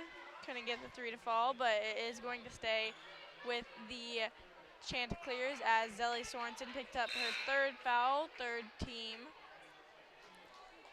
You know, Peterson, that might become one of those ones where it becomes a thing, you know, like the candy cane stick. I never understood what that meant until I was like, oh, that means the antenna. Great defense from Lauren Young, gets tossed out by Nike Nelson, and it is going to stay with the Eagles.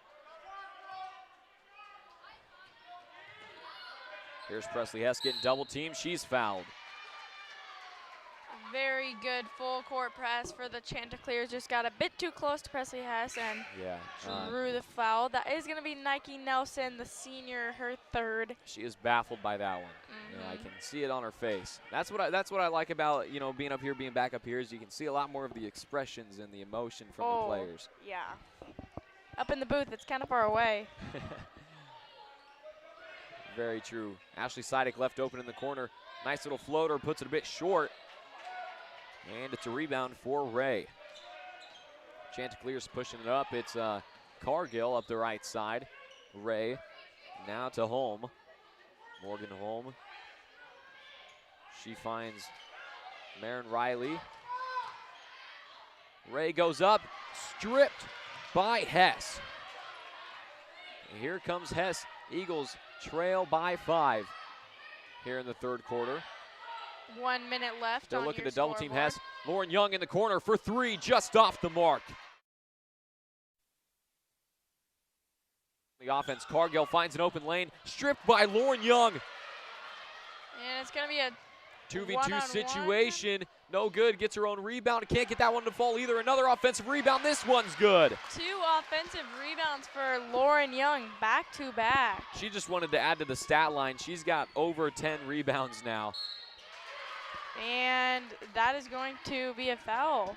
That is Olivia Young's second foul in the last game against, no, that's going to be against Kirsten Welke. Anyway, against Plainview, Olivia Young unfortunately had to exit that game.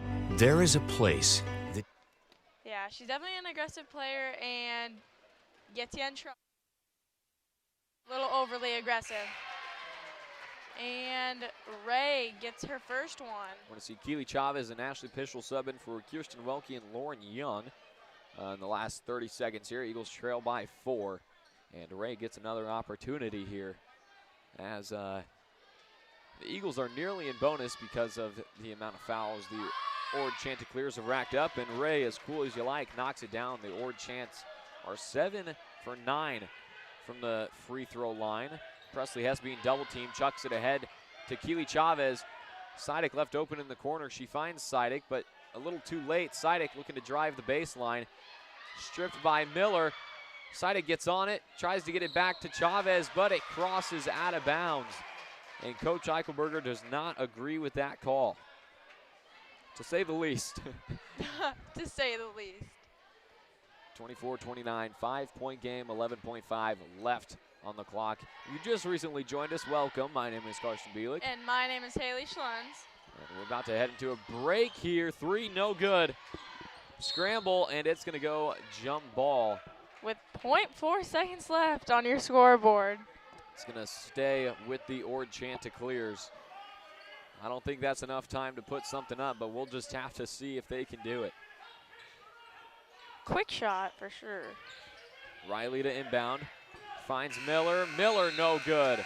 They were looking for a foul call. They will not get it. That is going to be the end of your third quarter. 24-29. We'll see you in a bit.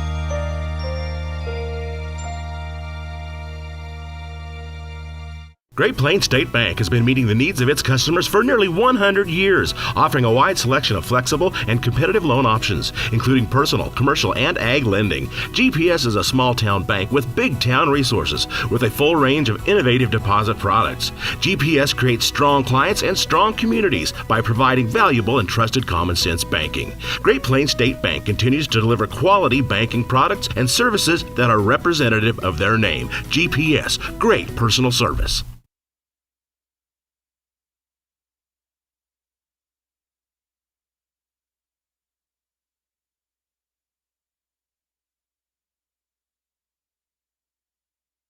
Welcome back, everybody, to Eagle Eye Broadcasting. My name is Carson Bielik. And my name's Haley Schlunz. We are here in the start of the fourth quarter of this varsity girls basketball game. The O'Neill Eagles versus the Ord Chanticleers, very fittingly in the Birdcage. We were not in the area tonight due to district wrestling, day one of district wrestling. The Eagles were hosting that, and that's going to be over and back on Presley Hess. Was getting a bit too far back. Half-court line there, and that is one of the things that I'm surprised I haven't seen more often from these Eagles, especially being used to playing in the area. A 10-foot difference, 10 foot longer in the area than here in the Birdcage. And as you can see, the walls are right up against the out-of-bounds lines here, so not a whole lot of room to work with. And there's Miller, cannot get it to go, and Nike Nelson tries to get that offensive rebound, and she keeps it with the Chanticleers. Great job by Nike Nelson. And as I expected, this game is going, I don't know if I said it earlier, but of course, with the 10-foot difference, it's a lot quicker back and forth on the transitions. You did say that. I do believe I thought I did. But yeah, again, it's just a lot quicker getting from one end to the other. And here's Welke. Kelsey, or Kirsten Welke. Kelsey. No, Kelsey Howard's over in the student section sitting next to Maddie Hilker. That's where Kelsey is. Yep. Shout out Kelsey Howard, I guess. Just a random one thrown Shameless out there. plug. She probably won't be rewatching this, but if she does. Hi, Kelsey. Yes. Shout out. Here's Miller. Inside look to Nike Nelson, squared up against Olivia Young. Hits the backboard. Olivia Young tried to tip it to Lauren. Didn't get it to go. And it's knocked down by Marin Riley. Oops, wrong one, yeah. And Sorensen is fouled by Allie Miller on the floor. Sorensen will be heading to the line to shoot 1 and 1. That is going to be Miller's second foul. Team 7th, as I said. Sorensen heading to the line to shoot 1 and 1. I think this is going to be a game. This is definitely going to be the closer of the two games that we will see. I think it'll be a pretty good one for the O'Neill Eagles tonight for the boys, but do not quote me on that. That's just looking at the stat line and seeing how both teams have been doing this season. And Zelly Sorensen gets that one to fall. She'll get another chance to put some more points on the board. And as I was saying, it's basketball. You never know what could happen. Upsets happen. We've seen it in college basketball. We've seen it in NBA, and you best believe we've seen it in high school. Sorensen cannot get that one to go. Rebounded. Here come the Chanticleers. Cargill leading the charge. Kick out to Riley. Riley looking for help. Oh, she's going to get called for a travel. Not too happy with the call there. And it's going to be Eagle ball. Inbounding is the senior Lauren Young, one of the very impressive players that have come through O'Neill, Nebraska. Sorensen turns it over. Kickoff to Nelson. Nelson with an easy lay-in. Now, the thing with Lauren Young and Nike Nelson, these two have been going toe-to-toe for years. Similar statures, of course, the same number. As long as we've been playing Ord through, elementary, junior high, high school, these two have been toe-to-toe with each other through it all. The leading scorers for both of their teams, both started varsity, I believe, as a freshman and played throughout. Both with, difference in knee injuries. Oh, not really. I guess Lauren's was a meniscus, I guess, not as bad as an ACL. Nike's was an ACL, but same knee, you can see. Yep. Both of them injured their right knee. Yep. Definitely not one of the similarities you want to have. Exactly, but it just shows you how close these two are. And same number, too. Exactly. And forced turnover, Nike Nelson and both telling her teammates they need to cut a little sooner there. Yeah, both phenomenal players. Really fun to watch and fun to see. Two of probably the best players in their school's history, I'd wager. Lauren Young looking to drive in. Gets past Nelson, gets it up and in. 9 points for Lauren Young, one short of a double-double. Bounce pass inside for Ray. Ray loses it, but they're going to call it a foul on Lauren Young, I believe.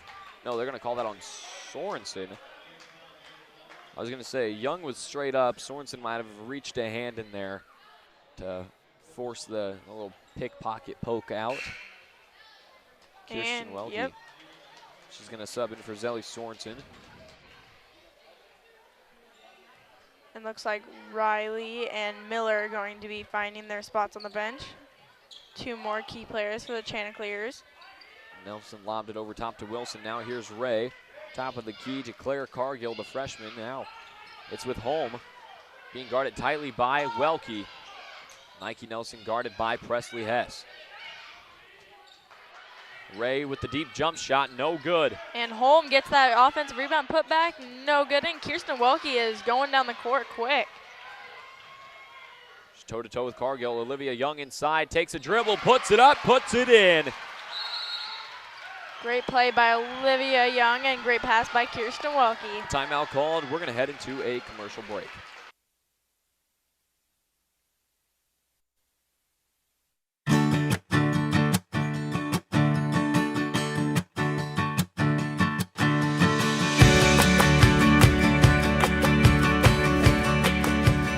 State Farm agent Susan Wakefield is here to help protect all the moving parts of your life. With auto, home, life, and financial services, Susan Wakefield and her team make it simple to bring together what matters to you. Opportunities. They're found here, and here, and here. They inspire her, motivate him, prepare them. And when those opportunities start here, they can take you anywhere. Wayne State College, where opportunities today prepare you to lead tomorrow. Get started today at ExploreWayneStateCollege.com.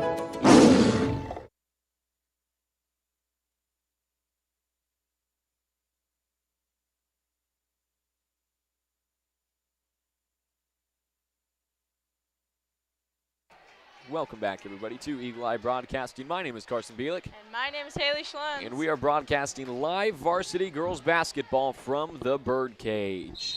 Our last regular season game of the year. Boys districts are actually going to be hosted here. It's confirmed we will be hosting boys district basketball here in the area, I believe. Yay, it's not your last. It's not the end quite yet, but this is my last regular season game. You can put it that way. At least you don't have to Right, end in okay. the Birdcage. You can end in the area, you know. I think it's poetic justice, honestly. Uh-huh. Last regular season game, end in the area. You know, it's where I started. Yep. You know, a nice little, definitely, you could say throwback for sure. Oh, yeah. For sure. Again, your score is 31-33. Eagles are down by 2. Here come the Ord Chanticleers. It's Holm with the ball now and guarded a little too tightly there by Welke. Welke commits the foul. That's going to be her second, if I'm correct, and team sixth.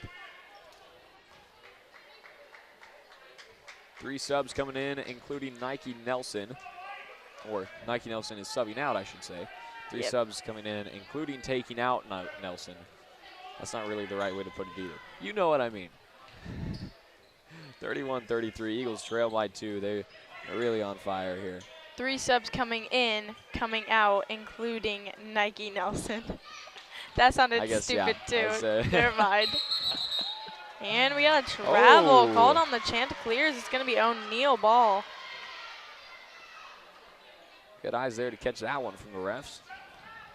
Oh, tipped off the hands and not quite put in by Lexi Vancura. Here come the Eagles. There's Ashley Sidek. She gets called for the travel, and again, you see that Sidek flare there. She's not too happy with herself after that call. Like we said in the JV game, one player that shows a lot of emotion on the court. Mm-hmm. And you have to say, depending on, I guess not. I guess, you know, her emotion definitely drives her playing style and how she works. Like that, you see right there, the aggression comes in, forces the jump ball. It's going to go right back with the Eagles. Lauren Young, the senior, will be inbounding the ball. Eagles definitely need to take this opportune moment with Nike Nelson out. Their top scorer, top player. They take this moment to really try to get some shots on the board. That's going to be a foul on Britta Deeden. Her first. Lauren Young will be shooting 1-1. And it's very obvious that head coach Dexter Goodner of the Chanticleers is not at all happy with that call. Definitely not. You can definitely see that on his face. But Lauren Young will be shooting. She gets that one to fall. She'll get another chance to put some more points on the board. A tight game. She can make it a tied game. with 3 minutes and 53 seconds left in this girls varsity game.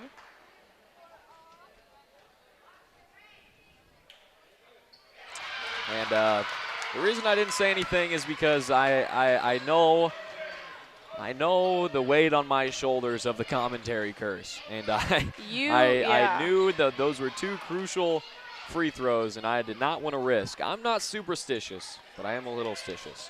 Yeah, so, you're more into the jinxing thing than I am. I'm not into it. It just happens, you know. Exactly, so you're into it. I guess. Good drive by Holm. And, She draws contact. Welke, not sure how that foul was called against her, but it will be against her regardless. Her 3rd foul, team 7th. Holm will be shooting 2, and every foul afterwards will be 1-1 for both the Eagles and the Ord Chanticleers. Looks like a full squad change coming in for the Chanticleers here shortly. And here's 4 of the 5, the last one coming in for Holm after this free throw. Looks and like I forgot to mention, but after Lauren, sorry Haley, Go but ahead. after Lauren's free throws, she scored 11 after both of them, and it's now a double-double for Lauren Young tonight. wow, very impressive player she is. And Holm comes out as the final substitute. Mirren Riley subs in, tied at 33, 3:25 left on the clock. Ashley Seidek on the baseline here, Sorensen on the wing. Young top of the key, toe-to-toe with Nelson. Nelson playing tight defense against Young. Looking for help, poked away. Nelson comes out with it, tosses ahead to Cargill. Zelly Sorensen with the quickness, pokes it right back out from Cargill's hands. Very good defense by the Chanticleers. Crucial offensive possession for the Chants here. A look inside to Cargill, nearly loses it, put up, and it finds its way in as they take the lead 35-33. 3 minutes still left in this game to play, but crucial possessions for both ends to come.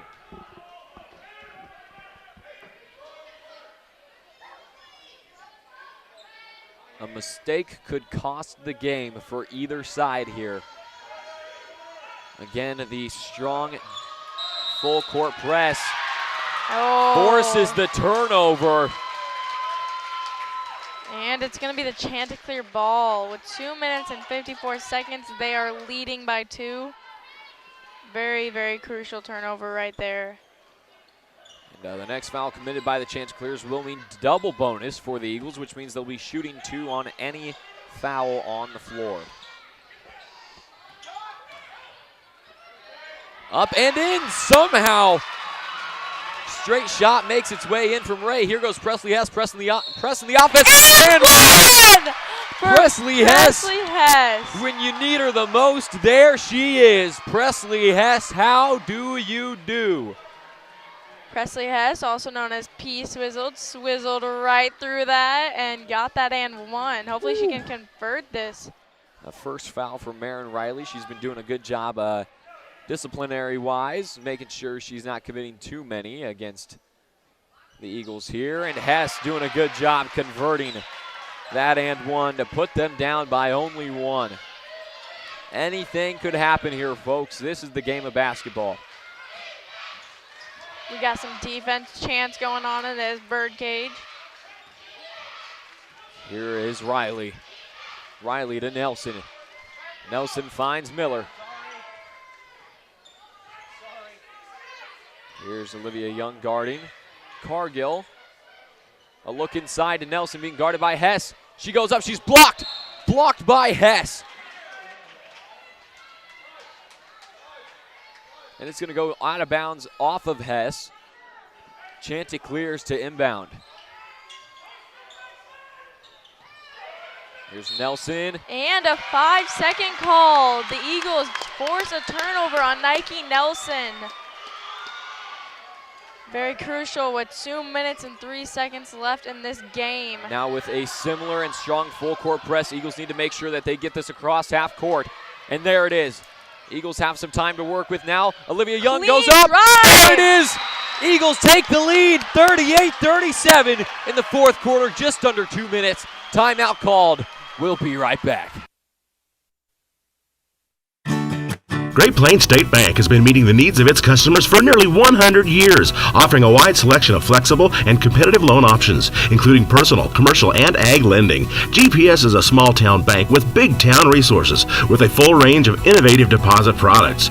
GPS creates strong clients and strong communities by providing valuable and trusted common-sense banking. Great Plains State Bank continues to deliver quality banking products and services that are representative of their name. GPS, great personal service.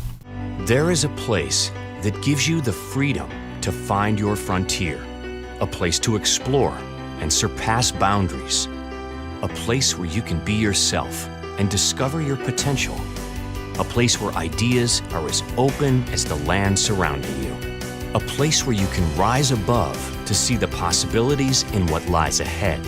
Chadron State College. Follow your frontier. Start your journey at csc.edu.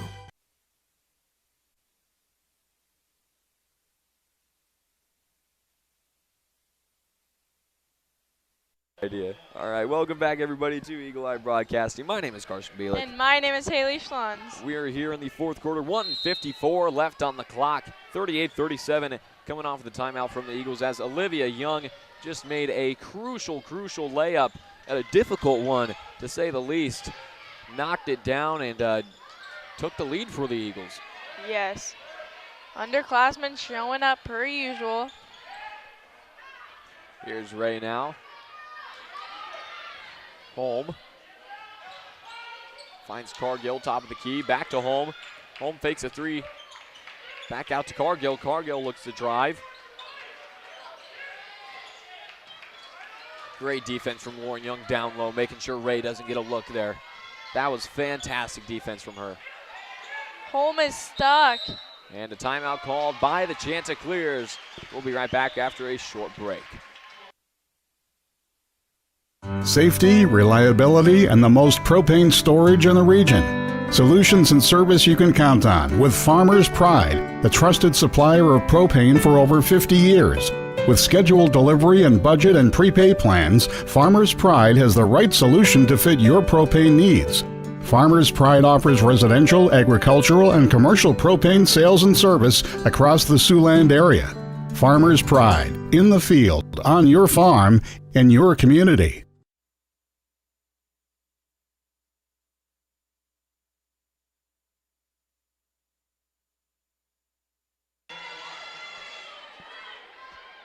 Welcome back, everybody. My name is Haley Schlunz. My name is Carson Bielik. And you are watching a very close game against the Ord Chanticleers and the O'Neill Eagles. Close is an understatement. I'll tell you that right now, Haley. Man, this matchup between the Ord Chants and the O'Neill Eagles has been nothing short of entertaining. Oh, Ray just short. Offensive rebound put right back in. Cadence Wilson to take the lead. Zelly Sorensen looking to take it all the way. Oh, just out. She gets her own rebound. And here's Olivia Young with a long two and can't go. And Wilson, nope, but Lauren Young has the ball now. And Olivia Young looking to drive in. Puts it up. She's going to be sent to the free throw line. Presley has given her a bit of a pep talk before she hits the free throws. My goodness. As I said, this game has been nothing short of entertaining. Definitely a close one. Not as many points as usual. And Olivia Young gets that one. It is a tie ball game here in the Birdcage against the Ord Chants and the O'Neill Eagles. Senior Kirsten Welke coming back in to take the place of the freshman phenom, Ashley Seidig. Of course, the other freshman phenom, Olivia Young, as well, the two of them. And she does it. Taking the lead is the O'Neill Eagles with the help of Olivia Young's free throws. But, of course, this game is not yet over. Chanticleers might try to put a last shot up. Here's Cargill driving down low, puts it up, draws the foul. She's going to be headed to the line. That is going to be a foul on Olivia Young, her second, if I'm not mistaken here. No, her third. I am mistaken. Here's Cargill. Unable to knock down the first one. The most she can do here is tie it. Lauren Young with some great conversation to Olivia, Zelli, and Welke on the inside here. Cargill, 27.5 seconds left. She takes it and knocks it down to tie it. Tie ball game. Young looking to get it in. Finds Sorensen. Sorensen takes off with the speed. And a timeout called by Coach Eichelberger, looking to set up an offensive play here. We'll be right back. Ranchland Auto Supply is your locally owned and operated CarQuest store in downtown O'Neill, Nebraska. They have a large selection of parts and accessories to keep your vehicles and equipment running, including new heavy-duty truck parts to keep your truck in great shape for the long haul. Ranchland Auto delivers around O'Neill and to many local communities every day. Their employees are always ready to serve the community with a high level of knowledge backed by years of experience in automotive and equipment industry. Stop by or call Ranchland Auto Supply today and let a friendly part professional help you with all your automotive needs.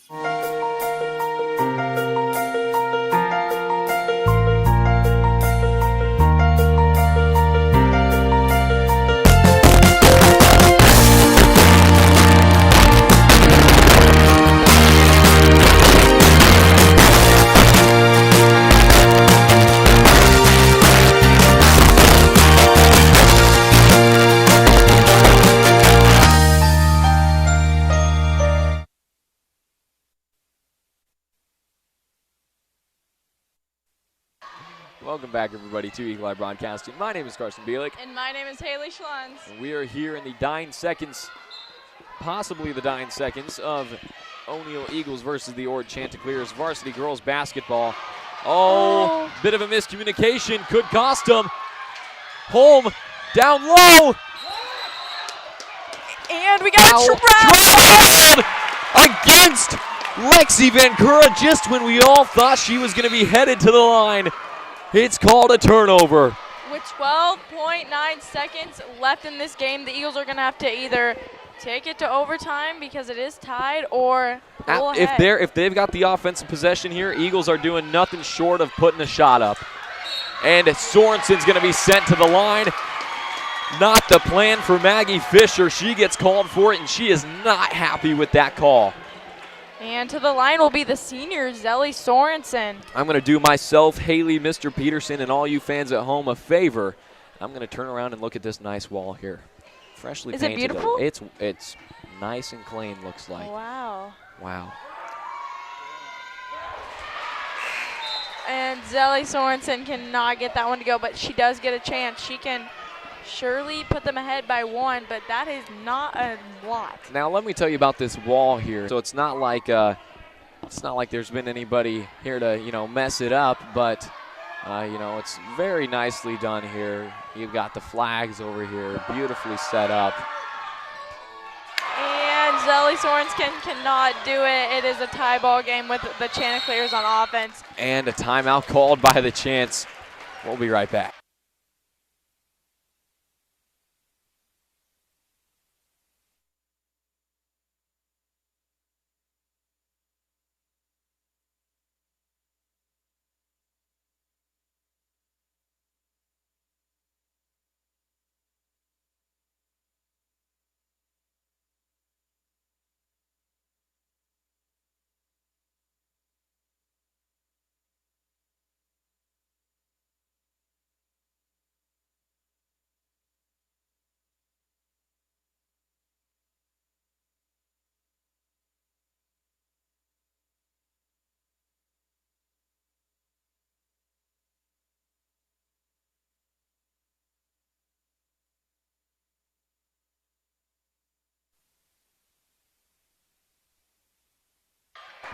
Welcome back, everybody, to Eagle Eye Broadcasting. 6.1 seconds left on the clock in the fourth quarter. Tied at 40. The Ord Chanticleers have the ball. They need to lock down on this press here.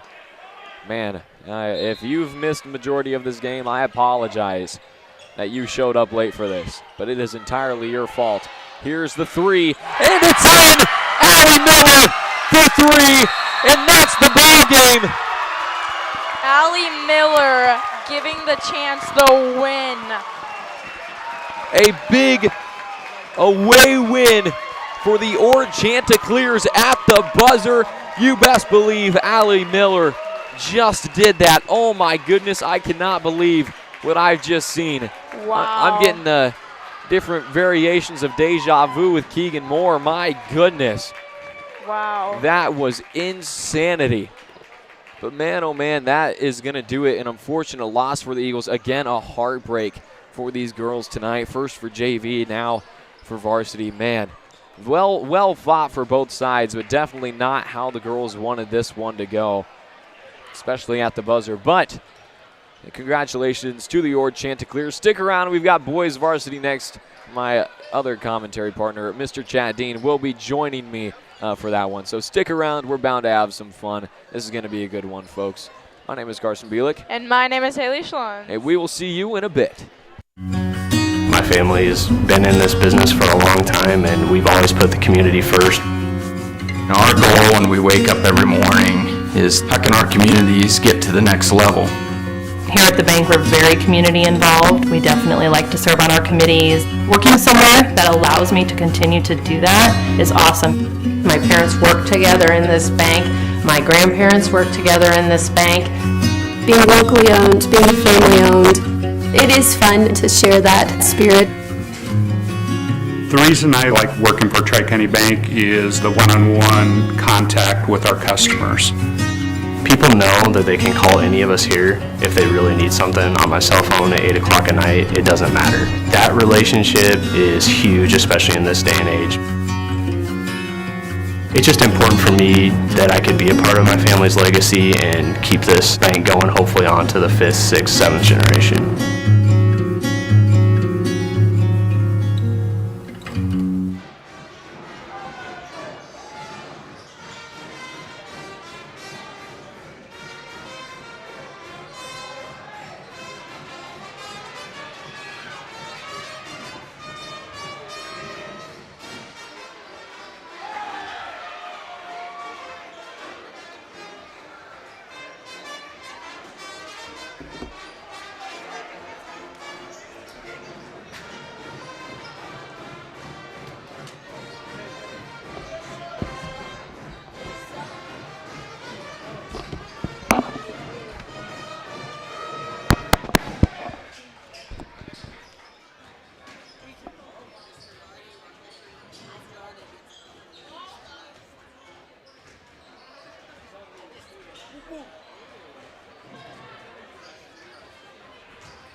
Test, test,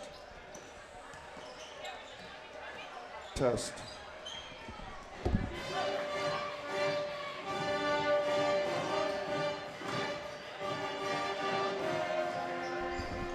Test, test, test.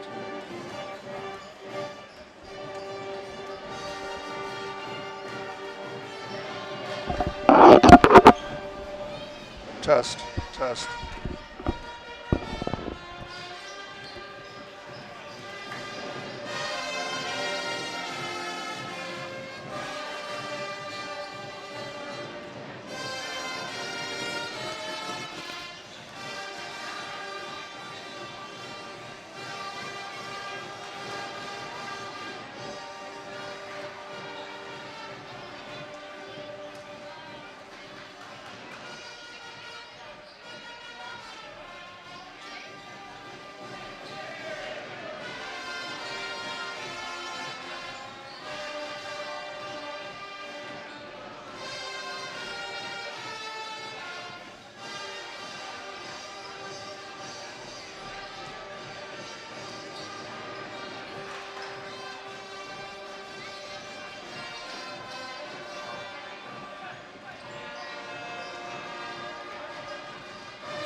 All right, welcome everybody to Eagle Eye Broadcasting. My name is Carson Bailey, getting things underway here. Apologies for being a little bit late, but we are here, and joining me now, my commentary partner for tonight, Mr. Chad Dean. I'll give him a little bit of a breath here.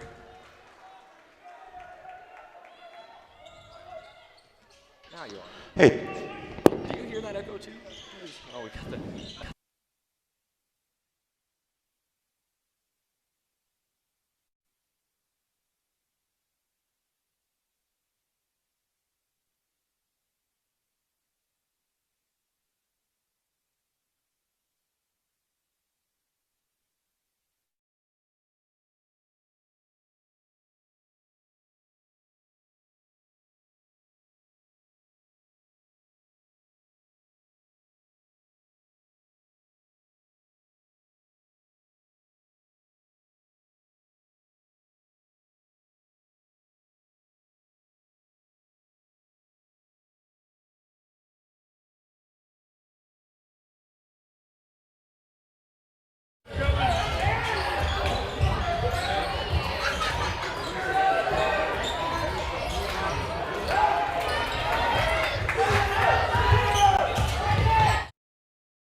Tyler Reagan had 10. Wow.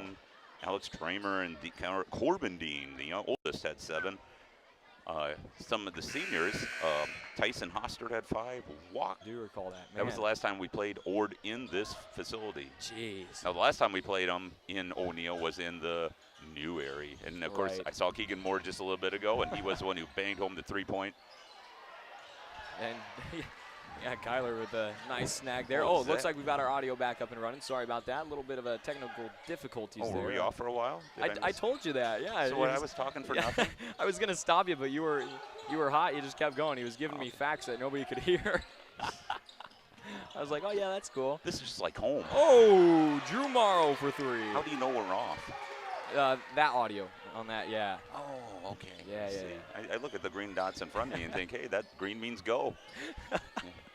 I told that to the officer once, and he didn't appreciate it. Oh, good hands from Klassen. Sidek picks up the steal. Getting their arms in the passing lane, that's real important by the Eagles there early on here. They're kind of letting things go, again, they sort of scrappy teams. And Sidek, get him on the score sheet. There he is, and Dean yet again with the steal. Look at the unselfish play by Landon there, just tipping it back. Off, and here he goes from 3. Oh, from downtown, it's Landon Klassen. We go Sidek, then Dean gets a steal, then Landon tips it to Sidek, back to Landon. I'll tell you what, this is an unselfish team. I'll tell you what, I'd like to get Christmas presents from them. You'd only get the best gifts. I don't get any presents from the number 2, I'll tell you that. Well, it looks like he's given out more to his teammates than you this year, Dean. That's good. I'm glad he's generous to these guys. So here's Drew Morrow open in the corner. He fakes the 3, being guarded tightly by Heinrichs. Double team by DeRizo. Here's Kyler Dean, who in his last game shot and made, or I should say, he made his first three-pointer of this season, and not only one, he knocked down two. Yep. Oh, Drew Morrow! Wow, was he at his house? He had I think to he was have eating been. a sandwich with that one. My goodness, 5-minute walking distance. That's how far he was. He lives like a block, like right across the street. But Eagle defense there, Brady Siding just being tenacious. Landon he heard footsteps from Landon there, so yep. And DeRiso going to come out early alongside Cade Geyser. We're going to see Tad Kavorik come in alongside Kalen Pollard.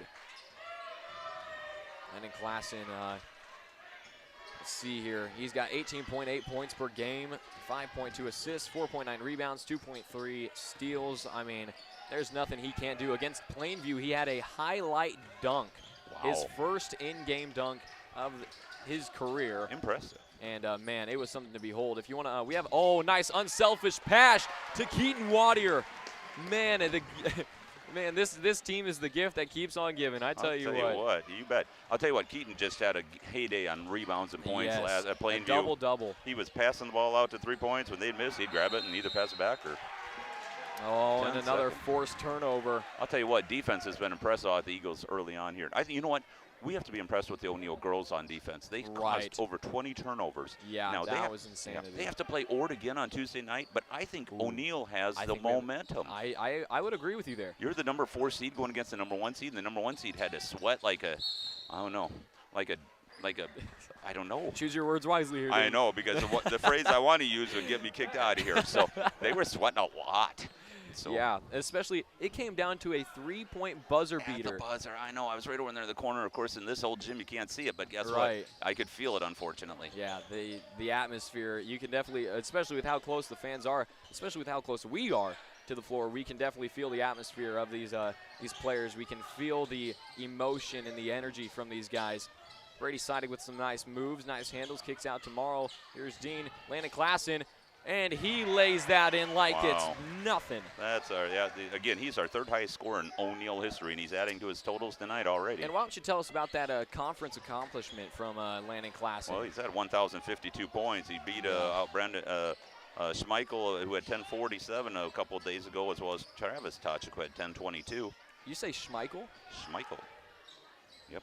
Huh. And he's right behind Justin Appleby. Oh, Sidek with the and one, and you can feel the emotion and energy coming off of Sidek. Of course, of both Sideks, Brady and Ashley, they are really all about showing that emotion on the court. They are. They leave their emotions out there every night. So, yeah, Landon's right behind Justin Appleby with 1,380 points, and Michael Long is the all-time leading scorer at 1,466 points. But guess what? Landon's on track to catch that. Guess what? Drew Morrow has over 440 points right now. Wow. He's on track to get 1,000 points, too. So he's looking at 2,000-point scores potentially for the Eagles on the court right now. And Sidek able to convert the and one. Very well done. 8 points early on for Klassen, 6 for Sidek. And man, oh man, it's going to be a barn burner. Thank you for stealing my phrase already.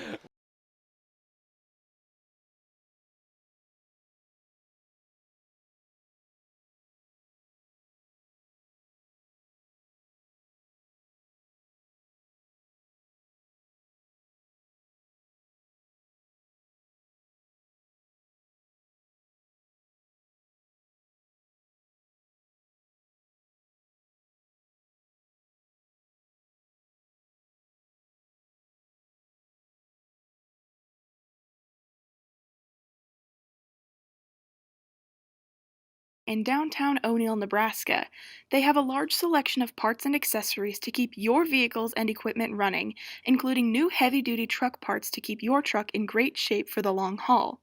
Ranchland Auto delivers around O'Neill and to many local communities every day. Their employees are always ready to serve the community with a high level of knowledge backed by years of experience in automotive and equipment industry.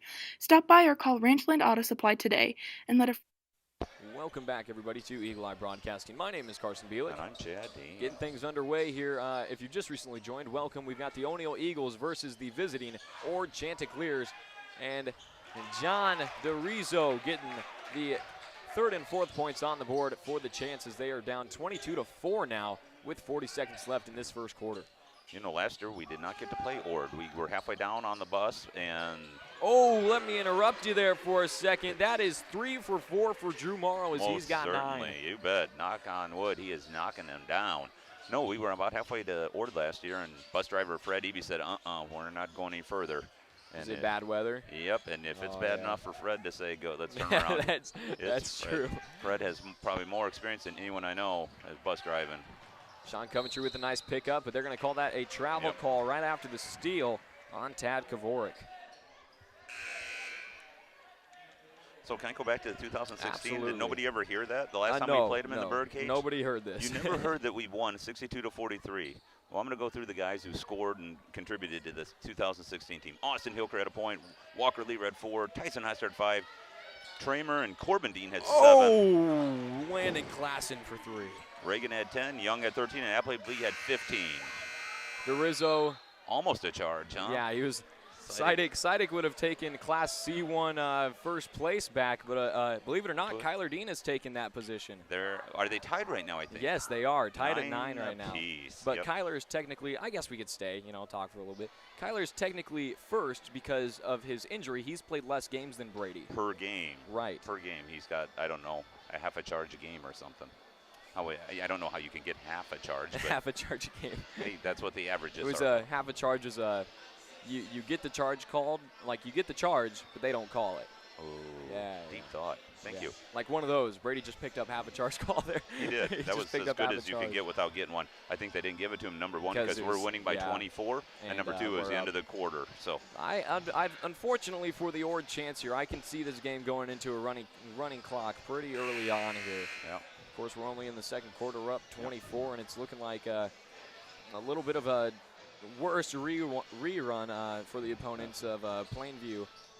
this is good, though. The Eagles need to get some momentum back. Right. They lost their last 2 mid-state games in the conference championships there, or the consolation championship. So it's good to get some momentum. We're going to probably play Battle Creek. We are going to play Battle Creek next Friday. Right. We'll probably have to play them For again districts. in districts the following week. So I'll tell you what, those are going to be big games, and we're sitting in PowerPoints right around, 14th, I believe, right now. So important for the Eagles to get on the winning track again and stay there get a good winning streak going to get through districts here, to get them on the state. What's unfortunate for the Eagles going into conference was they, aside from Pierce, we beat Pierce yet again.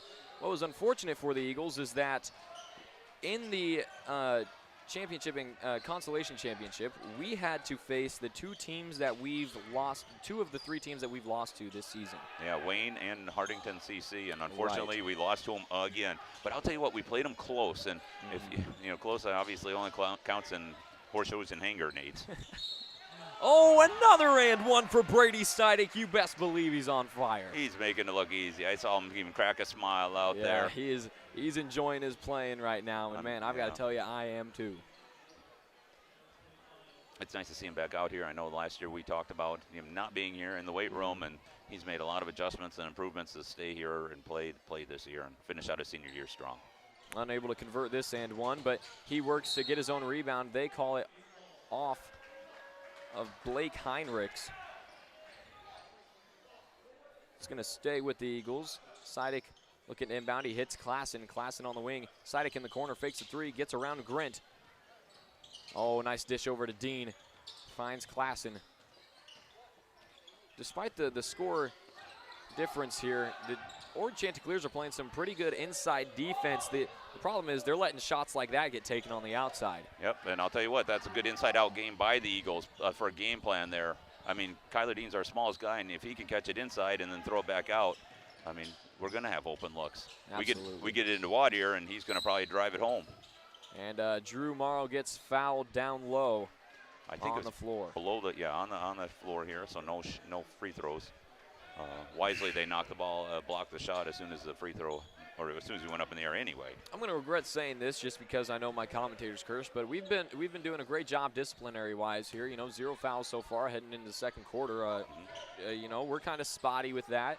Sometimes we'll have our good nights. Sometimes we'll be fouling every other possession. They're letting them play, and we saw that in the girls' game. That was Right. a gritty game, full court, 2 teams that wanted to press all the way. Hard game to really ref because you can Absolutely. call everything, really.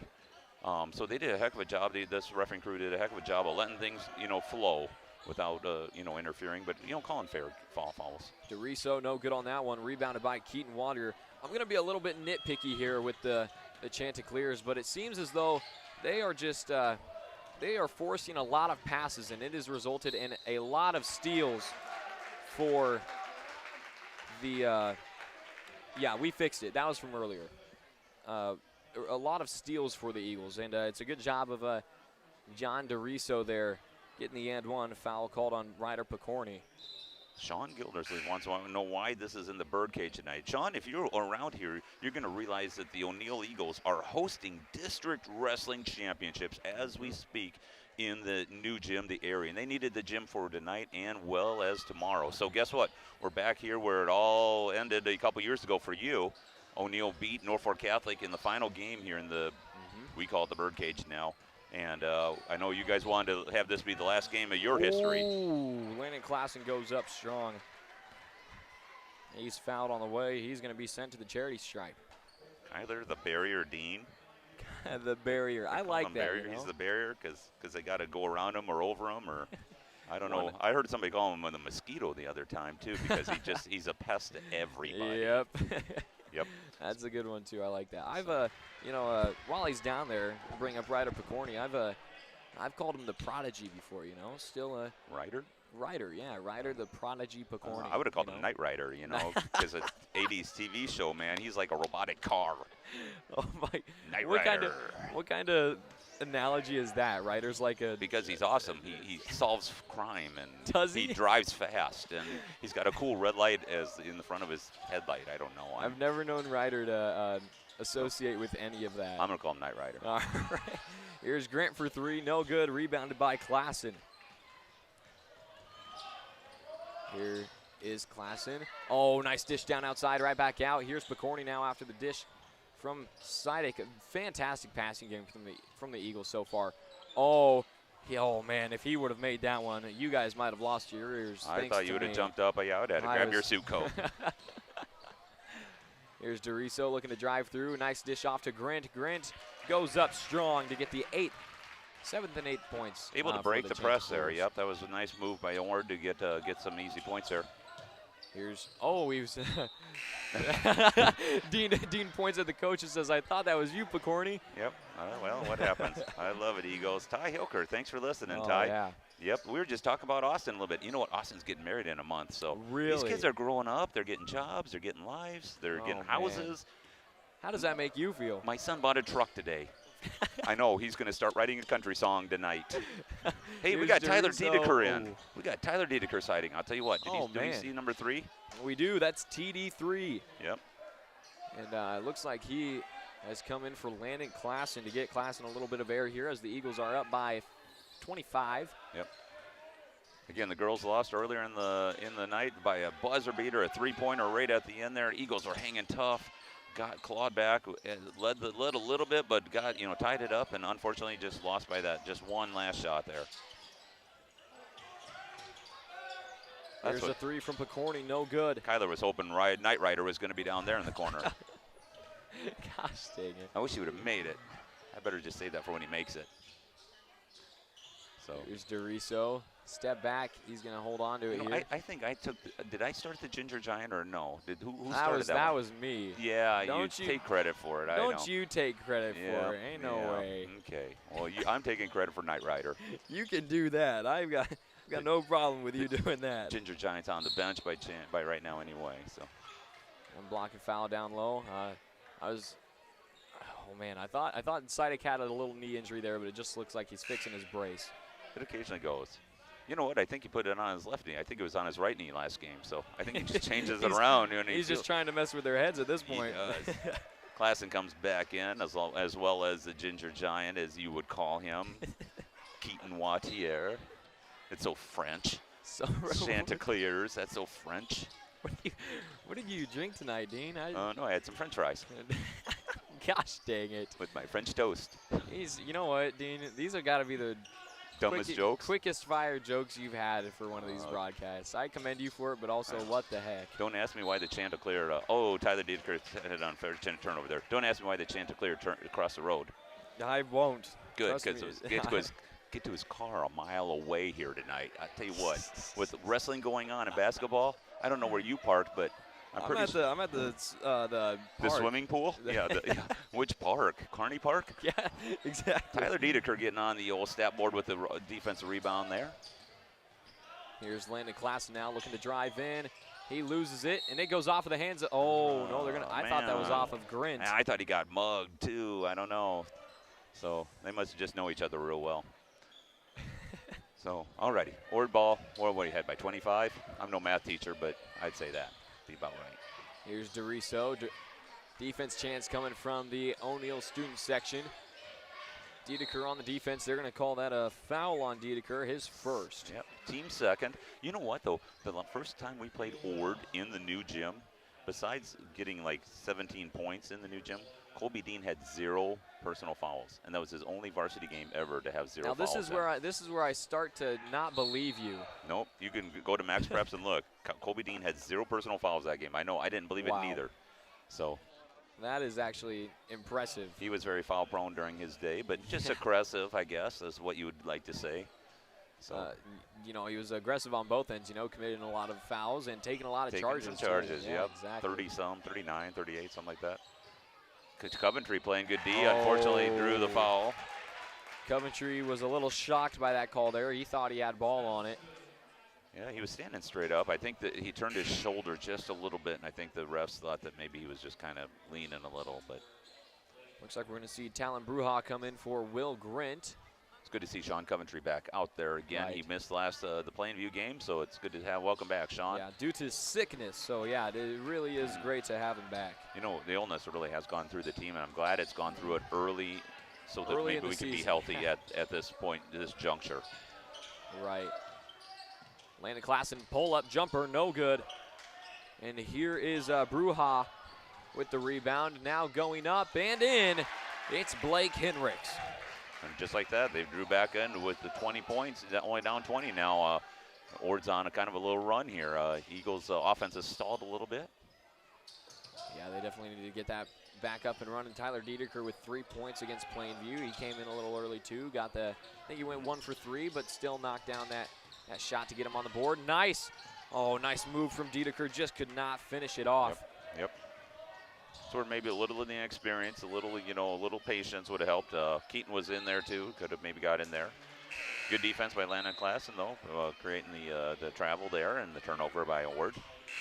Yeah, the travel was called on Kalen Pollard, and the turnover against him, but it still looked like Klassen hit the ball in frustration for some reason. I don't know. You know, I thought at first maybe he thought he got called for the foul. Yeah, that's what I was thinking. I was just about to say that. And then when he realized, oh, it wasn't. Then he realized, oh, yeah, okay, Drew Morrow looking to drive past. He gets the foul called. Driving past Heinrichs. Good drive by Drew Morrow there. Again, he's over 440 points right now for his career. Well over 300 points this year. So he'll be, he's in striking range by his senior year. And by senior year, he will be the leader. As you can see, he's the lone sophomore that gets a lot of playing time for the Eagles. Not other than you see Knight Rider in there occasionally. Ryder Borcorn, he gets some relieves people like Brady Seidig and Kyler Dean.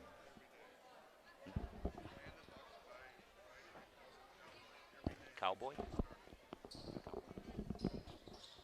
Oh, Drew Morrow knocks that other one down. I was informed that Landon Klassen calls Ryder Borcorn a cowboy. So cowboy.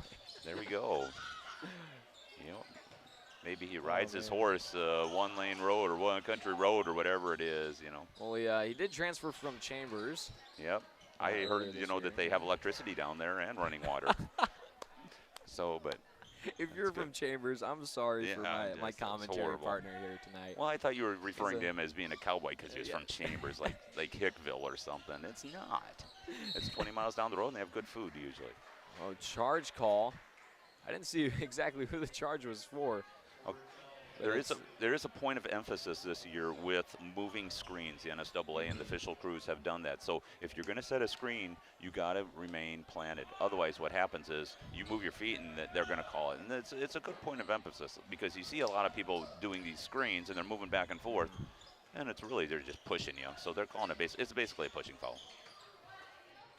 I mean, I was thinking not too long ago about like the future of the O'Neill Eagles here with Ryder Picorni and Colton Osborne and also Drew Morrow. They've got a pretty good big three to look forward to here in these coming years. But I mean, this year you've got a nice big six, big seven to awe at this year. Oh, Brady Sidick, fundamentals there, but he just cannot get it to fall for him. Well, and Keaton went over, just kind of knocked him around a little bit, tallest guy out there, but Keaton got a little bit of the body there. Yeah, the Eagles have hope on the horizon, and I'll tell you what, our junior high teams have been wonderful this year. Yes. Coach Bowler and Coach Hoster. Nate Brown, you got Turner Hess. Wow, have really worked these kids into good teams. And they're playing tomorrow in Norfolk. So good luck to the junior high kids. Good luck to the freshmen, sophomores who are going to West Holt tomorrow. Right. Our young kids, again talking about hope on the horizon with these teams. Our very own Trevor Alder. You've got other names like Weston Cole. Yep, playing on the same team. Yep, a couple of these guys will join them as well, I believe. So right. Colton Osborne, I think, will be over there. And your favorite? Who's your favorite player on the team? Evan Kopecky. There you go. You know it. Good emphasis on the Pecky. Yep. 30 seconds left here. I think Eagles might just try to run this out here. No, Sidick again with the fundamentals. This time he makes up for it. Oh, he ran it out all right. 10 points already for the big dog. Here's DeRiso pulling up for three, just short. And good rebounded rebound by Sidick. Yes. Looking over to Wadier, who's got the breakaway. Oh, lost that one, and he laughs at himself a little bit. He gets the high five from class, and man, I thought I was about to see a poster here. I thought I was going to see the whole backboard come down Shaquille O'Neal style. Yeah, I thought so. Drew Morrow laughing, smiling at Keaton there, exchanging laughs. That's good. That's good. I'm glad Drew they're having Morrow fun. clapped him off there. Yeah. Oh. DeRiso goes up, can't get it to fall. And that is going to do it for your first half. Your score is 37-13. My name is Carson Bielik. I'm Chad Dean. It's the O'Neill Eagles versus the Ord Chanticleers. Stay tuned. We'll be right back. O'Neill Superfoods, located at 304 East Highway 20 in O'Neill, Nebraska. We are your local community connection for high-quality foods, friendly service, and great prices. And we now offer curbside pickup. It is a super simple and safe way to do shopping. Just follow these steps. First, go to superfoodsgrocery.net. Then select the correct superfood and you can start shopping. Our family-owned store offers a convenient one-stop shop where you can find everything you need from the everyday essentials to specialty items from around the world. We take pride in our community and appreciate your business, so shop at O'Neill Superfoods located at 304 East Highway 20 in O'Neill, Nebraska.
over to sports. Sports.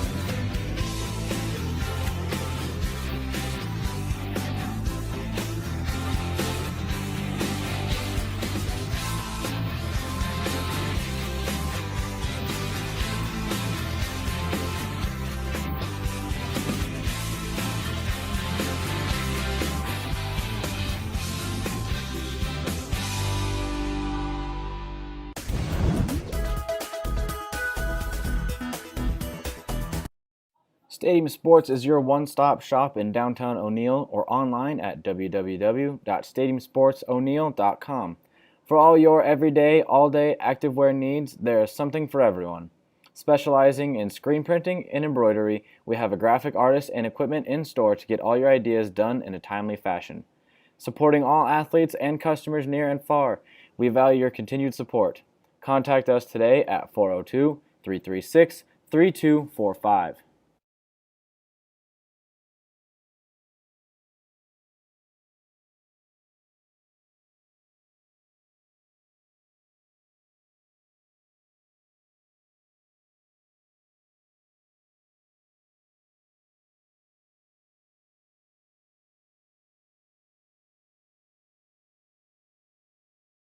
Ranchland Auto Supply is your locally owned and operated CarQuest store in downtown O'Neill, Nebraska. They have a large selection of parts and accessories to keep your vehicles and equipment running, including new heavy-duty truck parts to keep your truck in great shape for the long haul. Ranchland Auto delivers around O'Neill and to many local communities every day. Their employees are always ready to serve the community with a high level of knowledge backed by years of experience in automotive and equipment industry.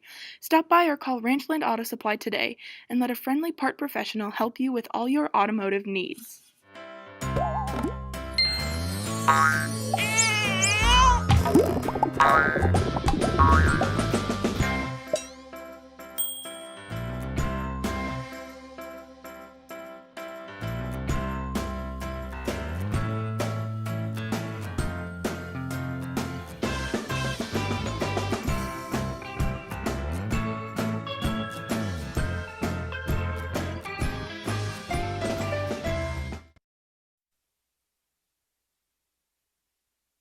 All right, welcome back, everybody. My name is Carson Bielek. I'm Chad Dean. We're coming in a little early right before the second half here, so Mr. Dean can talk to you guys about the how wrestling districts went for day one. O'Neill, again, we are in the Birdcage tonight because the O-District Wrestling Tournament. Opportunities. And currently, O'Neill sits third place with 71.5. Gordon Rushville's at 58. Right behind him is O'Neill, 57.5. Amherst at 52, and running out the top five is Ord at 46. If I get the team results rolled up here, we could talk about some of our wrestlers here. Dylan Parks is still going through. He hasn't even wrestled really yet. Braden Romesser is done. He's lost 2. Zach Mitchell's already lost 2 at 120. He's done. John Alton is yet to lose. He's in the championship round, the semifinals at 126. Yeah, Yates is in the semifinals at 126. Rainforth is in the semifinals at 138. Brady Thompson's in the semifinals at 145. Schlunz is in the consolation round. He won the consolation round 2 at 152. Levi Durkey's in the semis with at 160. Walker Peter unfortunately lost both his matches and done at 170. 182. Fabian Acevedo has won 2 matches. One sensational match against Gibbon in the quarterfinals, so he's in the semis. At 195, Salvador's in the semifinals with 2 wins there. 220, Nobis Shabram unfortunately lost 1. He lost both his matches, so he is out. And Tucker Shabram has won his quarterfinal match, so he's in the semifinals at 285. So I'm just going to bring up Fabian Acevedo. He has had everybody, when they think of O'Neill Wrestling, they definitely, first thought is always Ty Rainforth, Brady Thompson, but man, Fabian Acevedo has had one heck of an underrated season. Wow, I watched him at Mid-States, and there were some times there where he was right on the edge of the mat there and able to get some wins. He's the same way tonight. I watched him. He was at conference in the final. He was down 8-0 against the man he was wrestling, and he just said, nope, I don't want to do this. Turned it around, pinned him, and won the thing. Yep. Yeah, he beat this 31-6 Roman Kobelt from Gibbon, who is 31-6. Yeah, so huge win for Fabian there. Jeez. You got to believe that puts him in the driver's seat to be at least qualify for state. Man, congratulations, Fabian, especially, and all the boys Good luck headed into tomorrow. the semifinals. Yes. Yep. Wow, that is some impressive stuff, boys. All right, we got a watcher from Keegan Wadier's aunt in Norfolk is watching and says, you guys do a great job. She said, you do a great job, Chad. Tell Carson to get his act together. You know, I don't see that anywhere on the screen Yep. there. I guess I'm no reading teacher either. You didn't fit any of the other qualifications. No. Is that why you're a band teacher? If you don't know, people, I am a band director by trade. I count to 4 and start all over. I wave my hand till the music stops, turn around, take a bow. Oh, Yep. man. I've listened to Jingle Bells more times in my life by 5th graders than I care to admit. Actually, it's joyous when they can get that point. All right, Eagles coming back out here with the regular starting 5. How about Ord? What are we looking at? They got their starting 5. Yeah, it's looking like it. The Ord see Chanticleer here. girls team was subbing wholesale. I mean, they were Yes. 5 in, 5 out. Yep. I mean, they were deep on their bench, and I got to wonder Full if they, squad changes, yeah. I wonder if them playing us on Tuesday, if they did that on purpose a little bit, or if they're just that deep and are going to run 10 at us. They run so scrappy full court that you almost have to have 10 kids out there. Drew Morrow puts that one way too long there. Defensive rebound for Cade Geyser. Oh, we were mistaken about the starters as Bruja is in now. Grant gets that one to fall after DeRizo's miss. Eagles like to get the accelerator going early and often in the third quarter here, you know, kind of get that momentum built back up and coast to a finish if we can. Looks like, Landon Klassen can't get it to fall. Keaton Wadier with the strong rebound. Pull up jumper, just a bit long from Klassen. Starting a little bit cold for the Eagles. We've missed a few shots here early on. Hopefully we can get it warmed up faster than not. Great defensive hands from Kyler Dean. Pleading his case with no avail. Refs was right on that and caught it. Saw him hitting it out of bounds there, but good hustle nonetheless. The one Chanticleer not starting, being replaced by Talon Bruja is number 10, Blake Wells, who's starting on the bench for this half. Here's Bruja now. Kick off to Heinrichs. Heinrichs looking for Bruja, won't find him, Kind finds of a pick Grant. and roll. Kyler Dean was able to roll out and guard him there. For 3, it's no good from Geyser, rebounded by Klassen. Here's Morrow. Morrow looking to drive in, kick out to side, excited, top of the key. And you cannot leave him open for that long, the big dog. Brady Siding. It's good to get the momentum going on our side. Drew Morrow continuing with a little bit of momentum, unable to hit. Landon Klassen unable to hit. Looking for contact, and there it is. Finally got the foul call. He's going to be heading to the line to shoot 2 here. 40-15 is the score. It's looking pretty comfortable for the Eagles, but it is the game of basketball. You can't ever let up. Nope, and again, you want to keep pushing for momentum here, Right. and you don't want to leave a game with a bad taste in your mouth. So You don't want to leave this game, especially with the Eagles. A lot of good momentum can come from this. You don't want to leave this game feeling that you could have done more. Oh, absolutely. And, you know, we're going to have to face Battle Creek next week, a tough mid-state team at Battle Creek, and then we'll probably have to play them here a couple For days later. districts, yes. Yeah. Ord's going to have to go to Ravenna next week and play, so that's how they're going to finish out their season. I believe they're in that sub-district we were in a couple years ago with, you know, teams like Broken Bow and such. They lost to Broken Bow recently in overtime, so they're probably looking for a little revenge later on in the season as well. Oh, good look inside to Wadier. He puts it up. It's in. I was thinking he was going to dunk that thing. You know, as close as he was underneath, I thought that was his only shot was to go up and just hang on the rim. But oh, man. DeRiso can't get it to fall. The foul called on the way up. It's going to be Cade Geyser headed to the line. Foul on Drew Morrow, his first, team first. the sun will come out, Drew Morrow. Oh, yeah. Another coined term by us, yeah. You bet, man. That one was you. Yeah, thank you. I've used it more, but you started it. All right. Did you ever get a good phrase one for Landon Klassen, though? I mean, other than we've got everything for Klassen the assassin. Yeah. Seriously, the guy is like, he kills lots of teams. King Klassen. Don't you think? Yeah. King Klassen? King Klassen, You like Klassen the assassin? No? Nothing rhymes with Landon that we could, like, you know, I mean. I can't think of anything. I'm trying. I just can't. Well, what do you call Seidig when you guys are hanging out? The big dog. The big dog. I don't call him the big dog to Woof, his woof. face, but he knows. Everybody usually just calls him Seidig, you know? Yeah. Because you got Brady Thompson, Landon Klassen with a nice move there. I love that head fake. Yeah. Brady Seidig, Sends him. does that so good too. But Landon does that. You gotta admire. You have to watch him. Right. You gotta guard that because he might pass it. As I was saying, we've got Brady Thompson and Brady Seidig, so we usually just call Brady Thompson.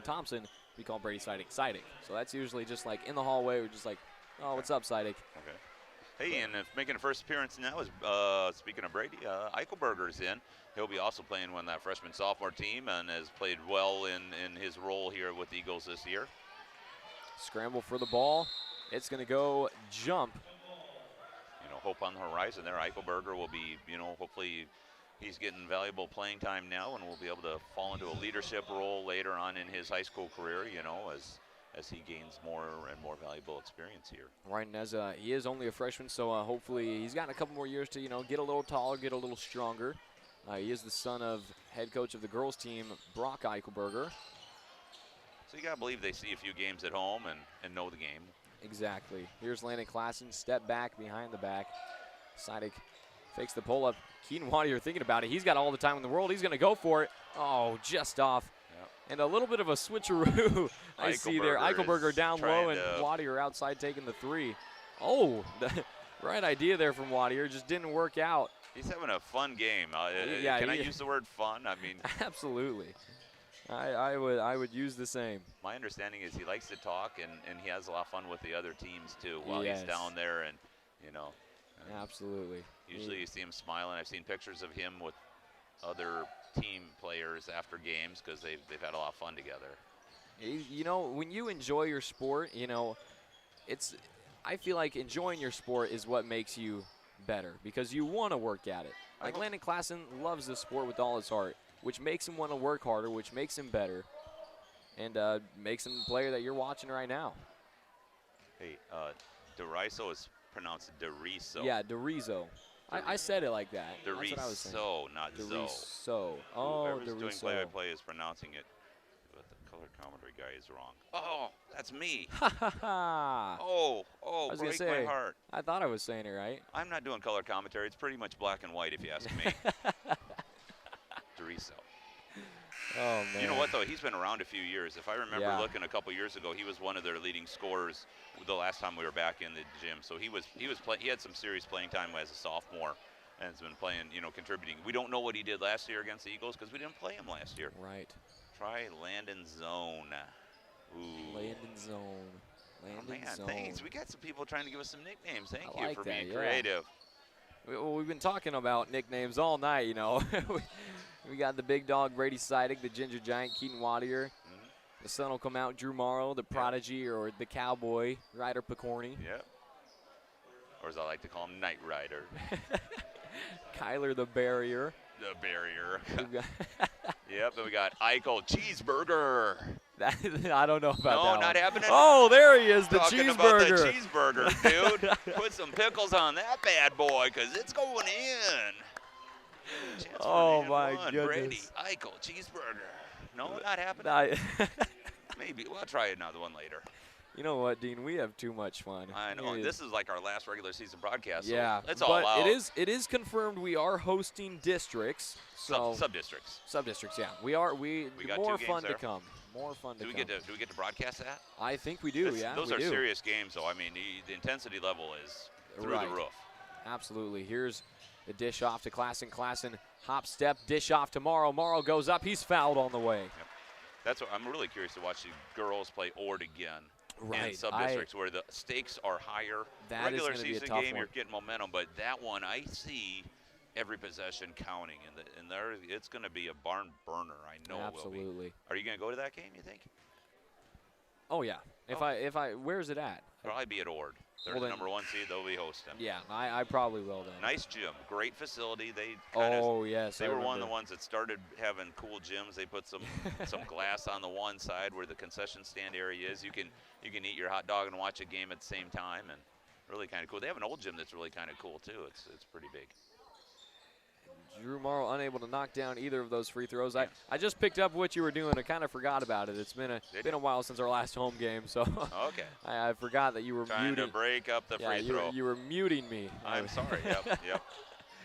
Oh, nice move there. Well put in by Will Grint. You know, Ord's their nickname is Scratch Town. And it was named that because the Army said, you know, they have so many mosquitoes around the river there that they're getting eat up, so it's Scratch Town. I thought Wadier was going to try for the three there again. Here's Klassen posting up down low. No good, gets his own rebound. And one. That's what he likes to do. He likes to draw contact. He likes to put it in. He likes to go to the free throw line and get the three the old-fashioned way. Now let's see here. Landon Klassen, 18 points and 9 rebounds. He's one away from a double-double. I believe one of his only of this, he's only one this year, I believe. No, he's got a couple. I was going to say, I didn't think so. But if Brady Sidek can keep up his rebounding ways, he'll have a double-double coming soon for him as well. Yeah, I didn't print off all the pages here. Sorry. Here, see, it's double-double right at the end of the page, cut off. Sorry. Just your a luck, wealth Dean, of misinformation. I think I could work for a lot of serious networks, news channels, if I can keep my misinformation going. Uh-oh, here it comes. Keaton Wadier, you best believe it. Brings it home, slams it down. Slamma-jamma. The Ginger Giant. Hammering them down. My goodness. Good night. Worth the price of admission. Here we go, back into it, 53-19. Well, you can see that one in a second. Brady Eichelberger pulls up, and there it is. Wow. 5 points for the cheeseburger. I don't know, that just doesn't. He's gonna come back and watch us and be like, "What is wrong with you guys?" I know. You know what? He's never talked to me, so maybe this will give us a chance to have some dialogue. That's gonna do it. Timeout called. We'll be right back. Stadium Sports is your one-stop shop in downtown O'Neill or online at www.stadiumsportso'neill.com. For all your everyday, all-day activewear needs, there is something for everyone.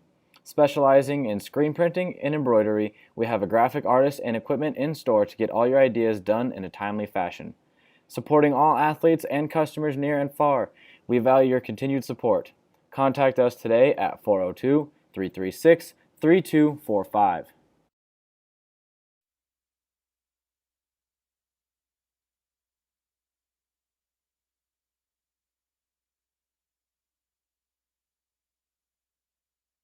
Welcome back, everybody. My name is Carson Bielik. And I'm Chad Dean. We are here in the Birdcage. 56-19 is your score as the Eagles are running away with this one, to say the least. Will Grint down low. You know, I'd say stripped flying. away, and Brady Eichelberger comes away with the steal, and DeRiso right back with a steal. I'd say they're flying away because they're Eagles, but I don't know. Yeah, that makes sense. Something Haley and I talked about was it's kind of poetic that we've got Ord and the Eagles facing off here, the Chanticleers and the Eagles in the Birdcage. Oh, yeah. Dar. Here's Grant down low. He gets it off the glass. Grant with a fantastic game for Ord so far. Yep. I believe he's got majority of their points. Can I say that on air? That somebody said a nice tidbit about Scratchtown. I was wondering why the brewery was named that. So they have a brewery in Ord called Scratchtown. I did not know that. So I've heard it's pretty good. So I've heard. So you've heard. No experience. Rumor has it. Here come the Eagles now, led by Brady Sidek, the senior. Picorni looking to get up. He's swatted. He gets contact called on him. He's going to go to the line to shoot two. And here we go. We're going to see the big man Colton Osborne sub in alongside his sophomore counterpart Drew Morrow here shortly. Right. They're putting all the sophomores in, huh? We got Tyler Dedeker out there too. We're going to go with as young as possible, it looks like. Or is he going to leave Coventry and Wadier out there? No, that's actually Sidek. Wadier's already come out. Osborne and Morrow coming back in to take the place so we got Coventry and not Sidek. Eichelberger. Yep, so. It would be fun to see how young he could get with the team. Put only sophomores and freshmen in and see what the kids can do, Get them some experience. Against a varsity team. Absolutely. Right. And we're still in the third quarter, by the way, so. DeRiso with a nice run there and a good lay-in. A backdoor cut action there. Eagles unable to get around and rotate over and catch them on the baseline there. Here's Dedeker. TD3 kicks off to Sidek. 45 seconds left here. Sidek with the head fake. He kicks off to Morrow. Morrow finds Picorni in the corner. He fakes the three. Off to Drew Morrow. Inside look to Osborne. Osborne looks to take Grint on. Oh, in and out for Colton Osborne. Rebounded by Grint, and here come the Chanticleers. And he's going to get called for a double-double there. As good as Grint has been playing on the offense, he has committed a lot of the Ord's turnovers as well, unfortunately. Yeah, got to protect the ball. Especially if you want to win games, defense is going to win games, and losing the ball obviously is a good. Let's reward the defense at least on that one, I guess. Here's Morrow. 13 seconds left here. Morrow looking to drive in against DeRiso. Picorni getting double teamed. Morrow left open, deep three. Oh, and he made it. But they're gonna call it good. No, are they? And one. What are they saying? They're 3-point. Yeah, they're calling the 3-point. And foul. A charge. Brady took a charge, but it was on the offense. After the shot? It was before the shot, actually, but they're going to count the 3. And Brady Sidek's going to be shooting 2 as he did take a charge there on the offensive end of things. He's going to be shooting 1 and 1. Okay, that didn't make any sense to me. No, that's one of the most confusing calls I've ever seen, but I think it happened at about the same time. They didn't know how to call it, so they gave them both. That's what it looks like. Sidek knocks down his free throw. He'll get another, currently sitting at 14 points and 5 rebounds, all of them coming from the defensive end. Klassen has hit that double-double. 19 points, 10 rebounds. Hey, and here's your player in. Yes, there Evan Kopecky taking the place of Drew Morrow. Getting in on the third quarter action. Hey, you know what, by the way, this is late, but Landon Klassen does have 2 double-doubles. Wow. Keaton Wadier has 3, so yeah, we've had a handful of double-doubles by our players throughout the year. As you can tell by the stats, this is a very dominant team. Grint for 3, and he gets it to go for the buzzer. 28-62 is your score heading into the fourth quarter. My name is Carson Bielik. I'm Chad Dean. And we will see you after the break. Opportunities. They're found here, and here, and here. They inspire her, motivate him, prepare them. And when those opportunities start here, they can take you anywhere. Wayne State College, where opportunities today prepare you to lead tomorrow. Get started today at ExploreWayneStateCollege.com.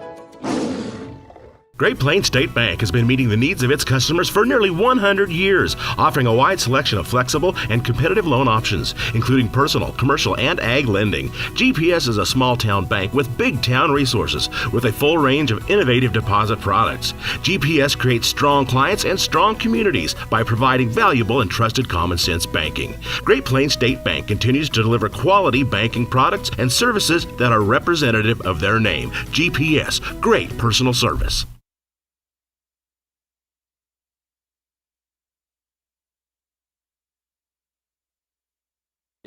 Oh man, and welcome back everybody. My name is Carson Bielik. I'm Chad Dean. We're getting into the fourth quarter here. Looks like we're putting all of our starters back in. I bet for only probably a minute or 2 Yeah. here. We're going to keep them healthy. We're just going to get them their quarter experience in.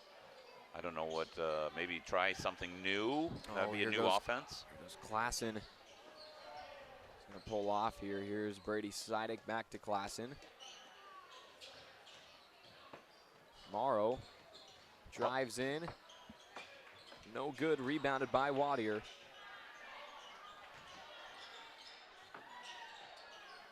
Brady Sidek pulling up for 3. No good.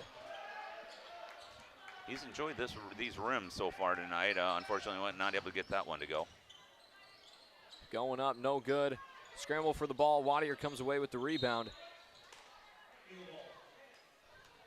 6 defensive rebounds for Keaton Wadier. It looks like he has got 7 overall, 1 on the offensive end. I'm assuming it went for a putback for him.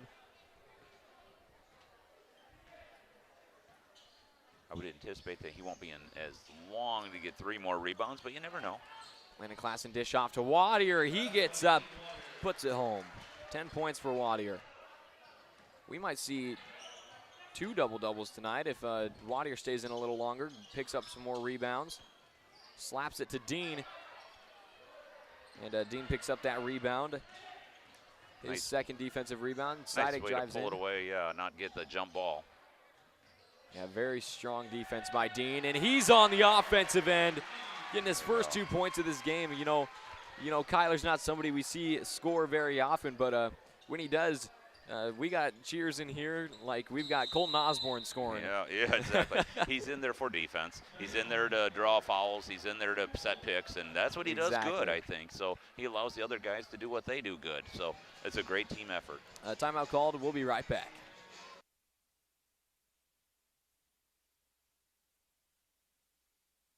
Ranchland Auto Supply is your locally owned and operated CarQuest store in downtown O'Neill, Nebraska. They have a large selection of parts and accessories to keep your vehicles and equipment running, including new heavy-duty truck parts to keep your truck in great shape for the long haul. Ranchland Auto delivers around O'Neill and to many local communities every day. Their employees are always ready to serve the community with a high level of knowledge backed by years of experience in automotive and equipment industry. Stop by or call Ranchland Auto Supply today and let a friendly part professional help you with all your automotive needs.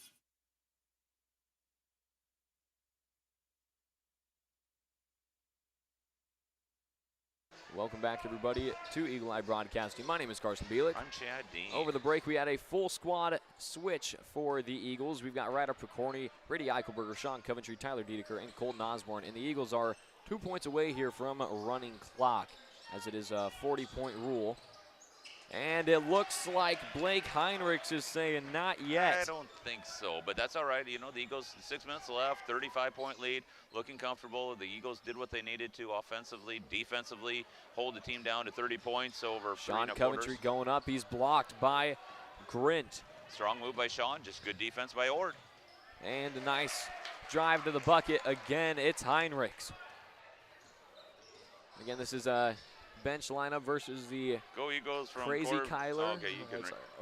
I was reading the nickname. Go Eagles from Corbin Dean in Lesterville, South Dakota. Corbin, you need to be in Lesterville less often on the weekends. Just saying. Crazy Kyler would be a good nickname for Kyler. Oh, Osborne, no good. Oh, and he got over the back call there, unfortunately. Kyler Dean, player of the game. Wow, we checkers. I've been thinking it. Okay. I haven't said it, but I've been thinking it. I think we've got a lot of options here. Here we go. John Coates making his first varsity appearance. And they brought all of the seniors back in. One last hurrah for the seniors here in home regular season. We got 4 seniors out there. We go, baby. Coates, Coventry, Wadier, Sidek, and Landon out there. Now, my first thought here is that they're going to try to screen everybody and get John a shot. I don't know what you call it. It's what is it, 45 special here? 45 special? I'm guessing, Here he goes. yeah. He's going around. He's going around. He's going around. Look for it. Oh. Find him. Oh, picked off. Tipped away. Yep. I'm going to go with the 45 special, too, here. So they're going to swing them all the way around probably the baseline here. They're going to set screens all around. We've got all the student section on their feet. Phones are out, wanting to capture this moment. He can score in a varsity game. He has scored in a JV game. Multiple times. A couple 3-pointers here and there, yes. You bet. He costed, I think, Eagle Eye Broadcasting some pizza one time. Yes, he did. He earned us some breakfast pizza for the squad. Yep. You willing to put that on the line again, Peterson? Yeah. I think there he said, we go. yeah, I think he said steak, but whatever. We'll take pizza. You bet.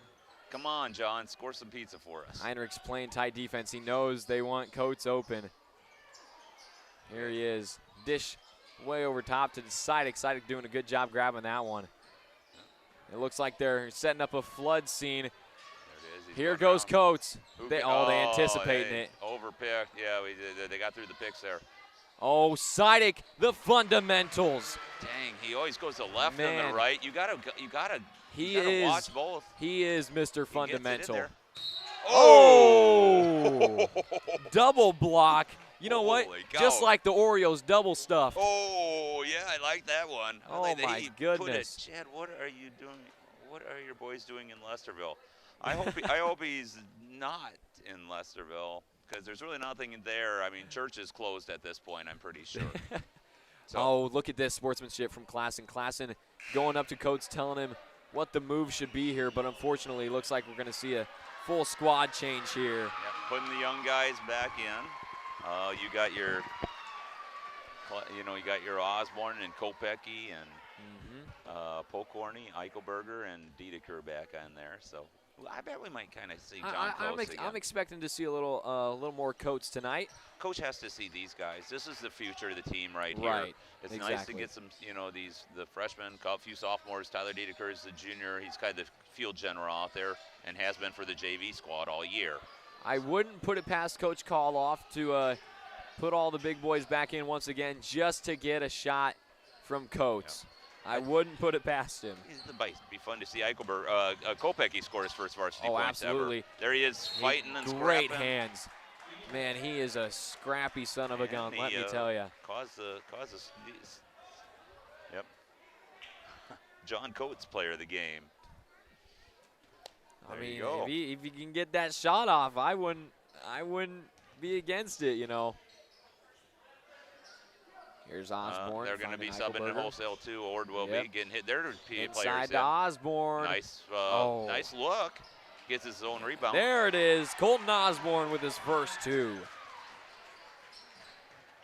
I think he scored late on in the game against Plainview as well. He does a good job. Yeah, when plays hard on JV team too, and is a good post player. He will be our post player next year probably, right? Commonly putting up double digits. Oh, and it's stuffed by Osborne. Commonly putting up double digits in JV games. It's good to see him out here on varsity. Little Harlem Globetrotters trick there from Diedeker. And hard foul by, I don't know, you call it Osborne or Diedeker? I guess they're going to call it. That's not mine to call. You're right. They get paid to do that. They're going to call that on Diedeker. That's going to be his second here. And team fourth, so really no chance of going in the bonus unless we really keep fouling. But it was a shooting foul, so they will get two. And it's Heinrichs shooting. Knocks the first one down. Here comes John Coates, the silent ninja, coming in for the three-point specialist, Ryder Pokorny. Alrighty. And this place has just erupted like Braxton Stauffer came into the game. Yeah. I talked to Mr. Stauffer tonight about, watching our boys play back in the day. So yeah. Oh, man. I'm not sure if Braxton is here tonight or not to watch. He's Coates followed the Eagles a lot. Coates has found himself comfy in the corner. Yep. He's cutting across. He should be wide open here. Oh, he was open for a bit. The Eagles are. Eichelberger was just getting good defense. They were playing good defense on the ball there. Kopecky says, I want to score too, though. I want on the board just as much as you do, Coates. Hanging with that lefty hand of his there. Kopecky's a left-hander. Oh, they're gonna call that a charge. I think Kopecky said that screen was moving just a little too much. Coates had his opportunity. I think that's what he was doing. He was trying to free up his teammate and just kind of leaned a little bit. Again, NSAA has made a preference that you're not gonna. The point of emphasis is on the Kyler, the barrier Dean, player of the game. The barrier. Kopecky gets called again for a charge. For blocking foul. I was thinking that was going to be a charge, but unfortunately not. He lined up pretty well there, but it looks like Heinrichs has gone down pretty hard there. He's going to come out on his own. He's gimping a little bit. He might have just hit it on the floor a little hard. It doesn't look like anything too nasty, which is good. Yep. He's just. We saw a Ord gal fall pretty hard earlier, right? And was able to return. Riley, Marin Riley. Yep, yeah, and she was able to return. Thank goodness. I think it's a little too late in this game for him to come back probably, in. but hopefully he'll be okay. Our trainer's down there. Brandon's been busy all night between wrestling and basketball. He'll check him out if he needs to. Otherwise, I think they're just gonna let him, heal on his own here, and hopefully he'll be good to go at Ravenna next week for the Ord Chanticleers. Looks like Aiden Reichen is going to be shooting for Heinrich 40-70, 30-point lead. Still no running clock here, but it's looking like a definite win for the Eagles. Yeah, 30-point lead for the Eagles, 2 minutes left. That one won't go. Battle for it, and it is Pollard that comes out with it. Spin move, puts it up, no good. We'll count that as a pass, I guess, to Carter Griffith, who puts it in. The timeout is called by the Eagles. Looks like he's excited. Yeah. That might have been some of his few varsity points. Yeah, he's getting high fives from his teammates, so certainly an exciting time for him to score points. Yeah, we'll be right back.